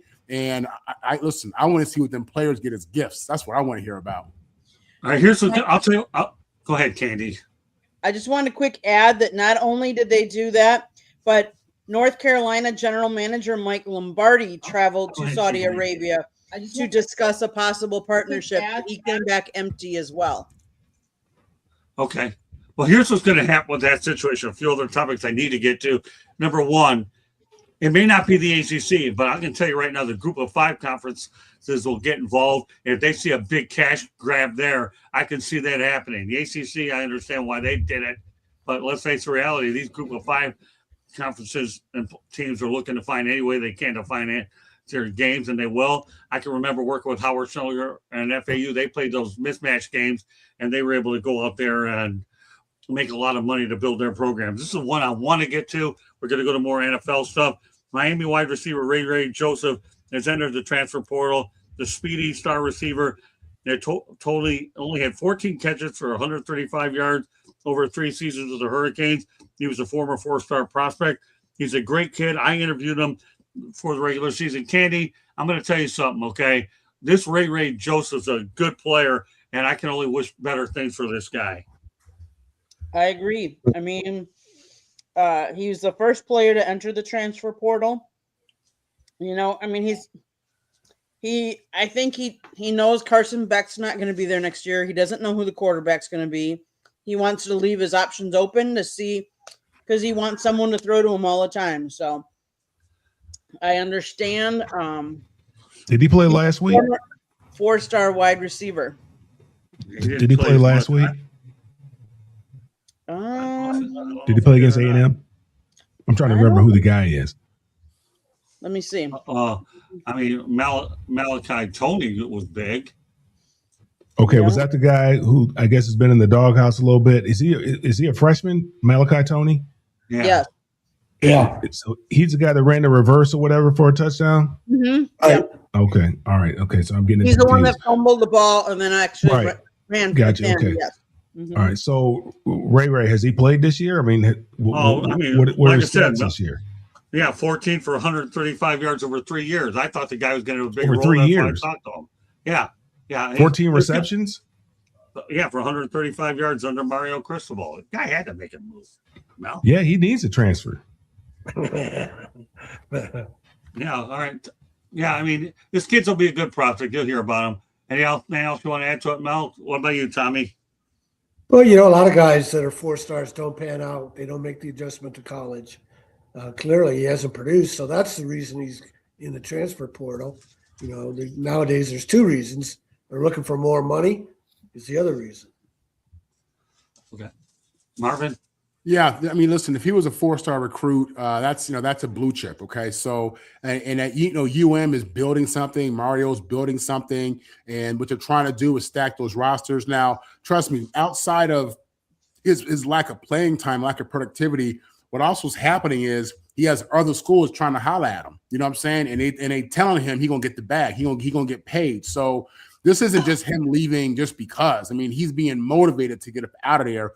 That's what it is now. You know what I mean? Somebody hit him up on Twitter. Somebody spoke to his agent, his mom, whatever, and they said, hey, you know, if you want to come to the SEC or you want to come to the Big 12 or you want to, you know, we got something for you. So it's not just him on his own. This is what it is. This is what it's going to be until they really put guardrails in place and the things in place to make this make sense.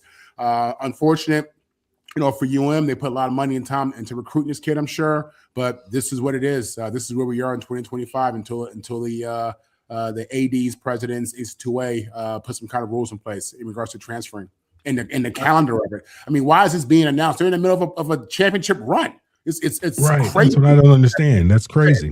This kid is looking at getting a ring and being a part of a championship team, and it's just, you know, it's unfortunate, man. I don't understand that. The calendar for coaches and for players, the calendar sucks as it pertains to leaving. And, you know, trust me, he doesn't want to walk out on his team, but, you know, this is what the business is, man. So.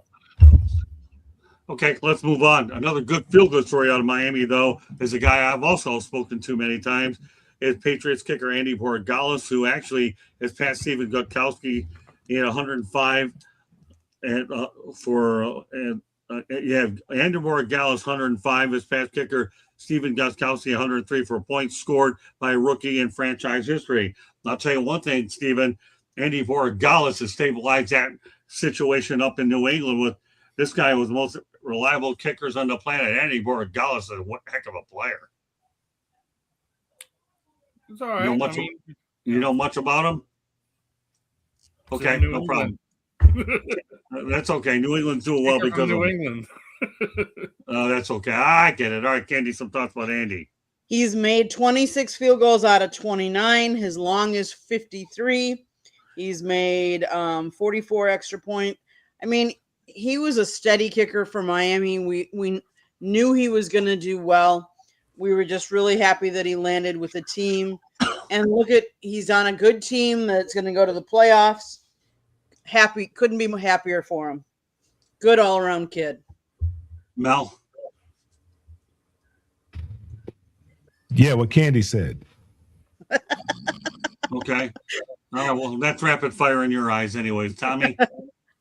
Hey, he was born in Venezuela. He better be looking over his shoulder. He might get deported. That's funny. That is pretty funny. Okay, go ahead, Marvin. Y'all laughing, man. But ICE coming through anyway. They going to churches, man. So anyway, listen, this guy's gonna play the Jets this week. The Jets are the worst team against field goal kickers, so he should have a big game. I'm trying to pick him up in my fantasy for my championship round. I hope. Listen, you know, it is what it is. I want the Jets to get a top pick. and I want to win my fantasy. I hope he has a great game. Oh, well, then Andy Borregales, you trust. Okay. Yeah, Hey, listen, I don't know if the Detroit Lions are going to the playoffs, but I'm going to tell you one We're thing. not. Yeah, exactly. So we'll throw a Lions nugget in there. The Detroit Lions Dallas Cowboys Thursday night game was the most watched Thursday night football on Amazon Prime regular season. The game actually ended up, according to Brent Galley, drew 19.39 million viewers. The Lions and the Cowboys are a draw in prime time. And guess what? Neither of them, Steven, are going to the playoffs. I was about to say, woohoo, we're talking about two non-playoff teams. But they draw well, man. But that wasn't the case when they played, though, right? They played against each other and played on a Thursday night. That wasn't the case when they played each other. Correct. They were both in the hunt at that time. Right. The thing is, they're Thanksgiving. That's what made that's what made the game compelling, where people wanted to watch the game. I mean, nobody wants to watch two people that aren't going anywhere. I'm gonna pivot off that one, Mel. Are you gonna watch any of the Christmas games that mean absolutely nothing tomorrow? Probably gonna watch the Lions game. They're playing on Christmas, Thursday, right? Yeah. That's Christmas. The Lions are playing on Christmas Day. Yeah, but do you have Netflix? Pardon me? They're playing on Netflix, isn't it? Yeah. Do you have it? I'll probably watch the Lions game. And Dallas is playing too. Who they playing? Dallas is playing who? Philly or Washington? Who they play? The Commanders. Yeah, I'm not gonna watch that game. And then there's a late game. What, Kansas City? Are they playing too? Who's playing the late game? Denver. Broncos and Chiefs. It was a bad Broncos game. and Chiefs? Yeah, probably won't watch that game. Or should either. we say Kansas? Should we start calling them Kansas now? Well, yeah, right. Right. Well, they're still Kansas City, Kansas, right? Not yet. Until 30-31. Well, there's Kansas City, Missouri, and there's Kansas City, Kansas. I mean, it just depends on what side of the river you're on, I guess, right? Mm-hmm. But I'll watch the Lions game. The rest of the games, I'm not going to watch. I'll be honest with you. Yeah, well, we don't have Netflix. I have a feeling I may not watch it. I'll have to do other admin. Just like I watched that fight this weekend. I don't know why I stayed up so late watching that garbage. Oh, because everyone wants to watch Jake Paul get his head spun around like a top. Yep. You hate to love him. You love to hate him, I mean. You love to hate him. All right, Tommy, some thoughts about the Lions and the Cowboys in prime time. The Cowboys are like the Cowboys fans are like middle school girls keeping up with the Kardashians. They're popular, but they don't care if they're good. Marvin? Man, listen, I'm a football nut. I'm a junkie. I got it bad. So, yeah, I'd watch Michigan State play UCLA. That's how low I would go. You know what I'm saying? So, this don't matter to me, man. You know what I mean? They took a double jab there. I'm just saying. So, yeah, those numbers don't surprise me. Football is king, man. Football is big on our country. It's up there with religion. People don't want to hear that, but it's true. And we realized that during COVID how much we miss sports, particularly football. So yeah, man, these people love the Midwest. People in the Midwest, love their Lions, and you got the Cowboys are the biggest brand, most viable team in pro sports, and it's the NFL. They put out a great product. It's a great TV product. So it doesn't shock me at all. All right, so let me give you some Christmas updates real quick. J.J. McCarthy is out versus the Lions due to a fractured right hand.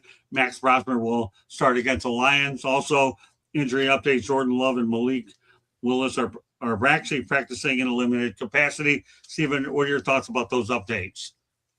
J.J. McCarthy first.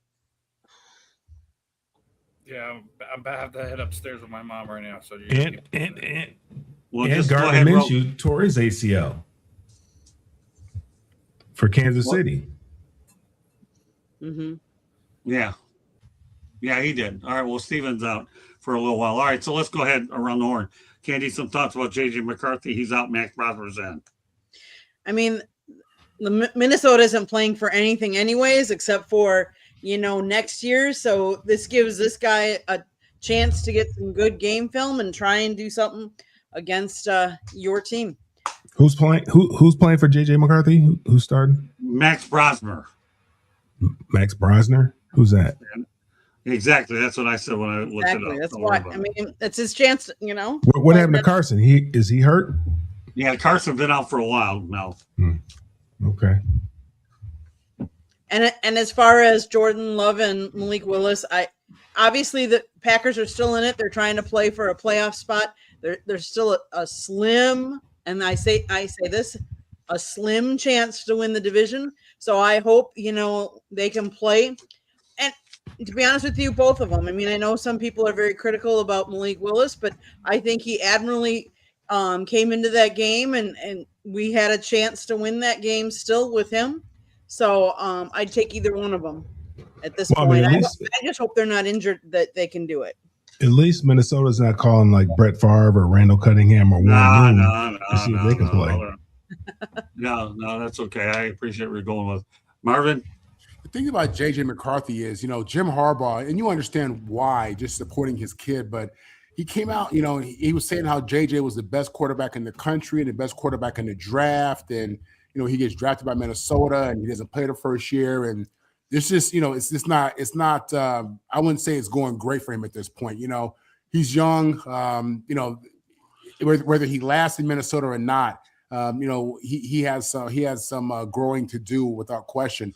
In regards to this no-name kid, this kid coming in for him, Max, whatever, good luck, man. This is your shot. It's the end of the season. What you're doing is you're competing to see if you can get a job, get a contract going into next season. They want to see what you got. I don't know what's happening with quarterback play with some of these guys, the development, because again, you see the Colts having to bring in a 44-year-old Phillip Rivers. So you're wondering, what's happening with the development of these quarterbacks, some of these young guys, whether it be this kid Max, who I haven't heard of, JJ, Justin Fields, whoever it may be. But yeah, it sucks for Minnesota, sucks for JJ. Let's see what this young kid does. Mel. Yeah, I think the problem is you're paying the starters so much money. You have little money to pay anybody else at that position. I mean, you only have so much money to pay at that position. Each position, they probably have so much money that they're willing to pay out of that position. The quarterback market needs to be adjusted because they're paying the starting quarterbacks way too much money. I know J.J. McCarthy's on a rookie contract, but for the most part, these clubs are paying the quarterback too much money. Now, look, I've watched the UFL, and I've seen some guys that play the position very well. The kid that the Lions had, Adrian Martinez, came from Nebraska. He's played well in the UFL, and there's been some other guys that have played well in the UFL that have not gotten the opportunity in the NFL. So I don't know what the problem is, but there are some guys being developed, but for whatever reason, they're not making the NFL rosters and they're not sticking around NFL teams for whatever reason. Now, as far as J.J. McCarthy is concerned, I mean, I had two really good sources that told me everything I need to know about J.J. McCarthy. My eyes. And I never saw anything. I never saw anything special about J.J. McCarthy. I mean, he didn't. There's one game where he didn't throw the ball with Sharon Moore. I think they played. Who was it? Penn State, or they played somebody. I can't remember who it was. They played. They didn't throw the ball in the entire game. Right. So I don't. My eyes saw one thing. Now, again, I don't do this professionally. Other people see whatever it is that they want to see. Somehow they saw something that they were enamored with. No different than the kid that they drafted for the Jets drafted a number of years ago that's down there in Miami. Sometimes you just make bad decisions and then you just have to move off from them. J.J. McCarthy's probably a bad decision and they're going to need to move off from him because, you look at what's happening with Justin Jefferson. I mean, he has to have somebody. He is in a dependent position. He has to have somebody who's competent, who can throw him the football. Otherwise, Justin Jefferson is just another guy. So they're going to have to make some decisions about that position. Now, this kid that they have, like Marvin said, hey, here's your opportunity. Go out there and shine, do your thing. One thing my dad always said is you can't hide performance. So just go out there and play, let it rip. Okay. The last thing we're going to talk about, just a basic overview of last week's games real quickly. And we're running out of time. I have about 3 minutes or so to get it done, but we'll do what we have to do. And that's what we'll go rapid fire on this one. Obviously, last week, Chicago ends up beating Green Bay 22-16. That was a thriller, except for Candy. Okay. Seattle Seahawks 38-37 with the Rams. The Lions lost to Pittsburgh. The Steelers and, of course, Jacksonville blew out Denver. That was a statement game. Candy, some quick thoughts about these games. I would say the statement game, I think, is really Jacksonville going into Denver and beating them in Mile High as good as they did. So, as far as the Bears-Packer game, that means we split the season. They won one, we won one. So still 2 games left in the season for both. We'll see who ends up on top either way, Chicago has really turned it around, and you got to give kudos to Ben Johnson for that. Steven, of these games, which ones stand out to you? I definitely got a feel that Jacksonville going into Denver and winning that one, kind of securing their division, not leaving any doubt, and picking up a big win there. So, Mel. Yeah, I'm the Jacksonville going and doing what they did to Denver. I'm not really a Sean Payton guy. Maybe it had something to do with the way he treated Russell Wilson. I don't know what it is, but I'm not really a Sean Payton guy. So yeah, that they're and he's a little arrogant. But what they did, Trevor Lawrence. I mean, he's been playing out of his mind. The last 2 weeks, my fantasy team has had to play against him, man. And I think he had 40 points one week, 30 points another week. I mean, he's been playing out of his mind. I think he's finally. He realizing that potential that everybody thought that he had coming out of college. Marvin or Tommy first? Yeah, I was disappointed for the Lions, as I understand that they still have a chance if they win their last two. 6%. Lose their last two. Yeah. Yeah, disappointing loss. Marvin? Listen, I think people in the NFC need to pay attention to what's happening in Chicago. Pay attention. All you heard about, for the last 2-3 years is how this kid, Caleb Williams, was a generational quarterback. They don't say that about everybody. They don't say that about it. We've had a lot of first-round draft pick quarterbacks, a lot of guys go number one, but they don't use that word for everybody. And what you're seeing is Ben Johnson open this thing up. To see Caleb. They use that word loosely. Well, you got to pay attention, son. You got to pay attention, okay?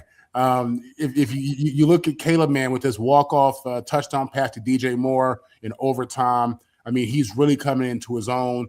And, that game against the Pack, my old Pack, it was special, man. And I think this kid's coming out, and I think people in the NFC should pay attention. I'm just saying.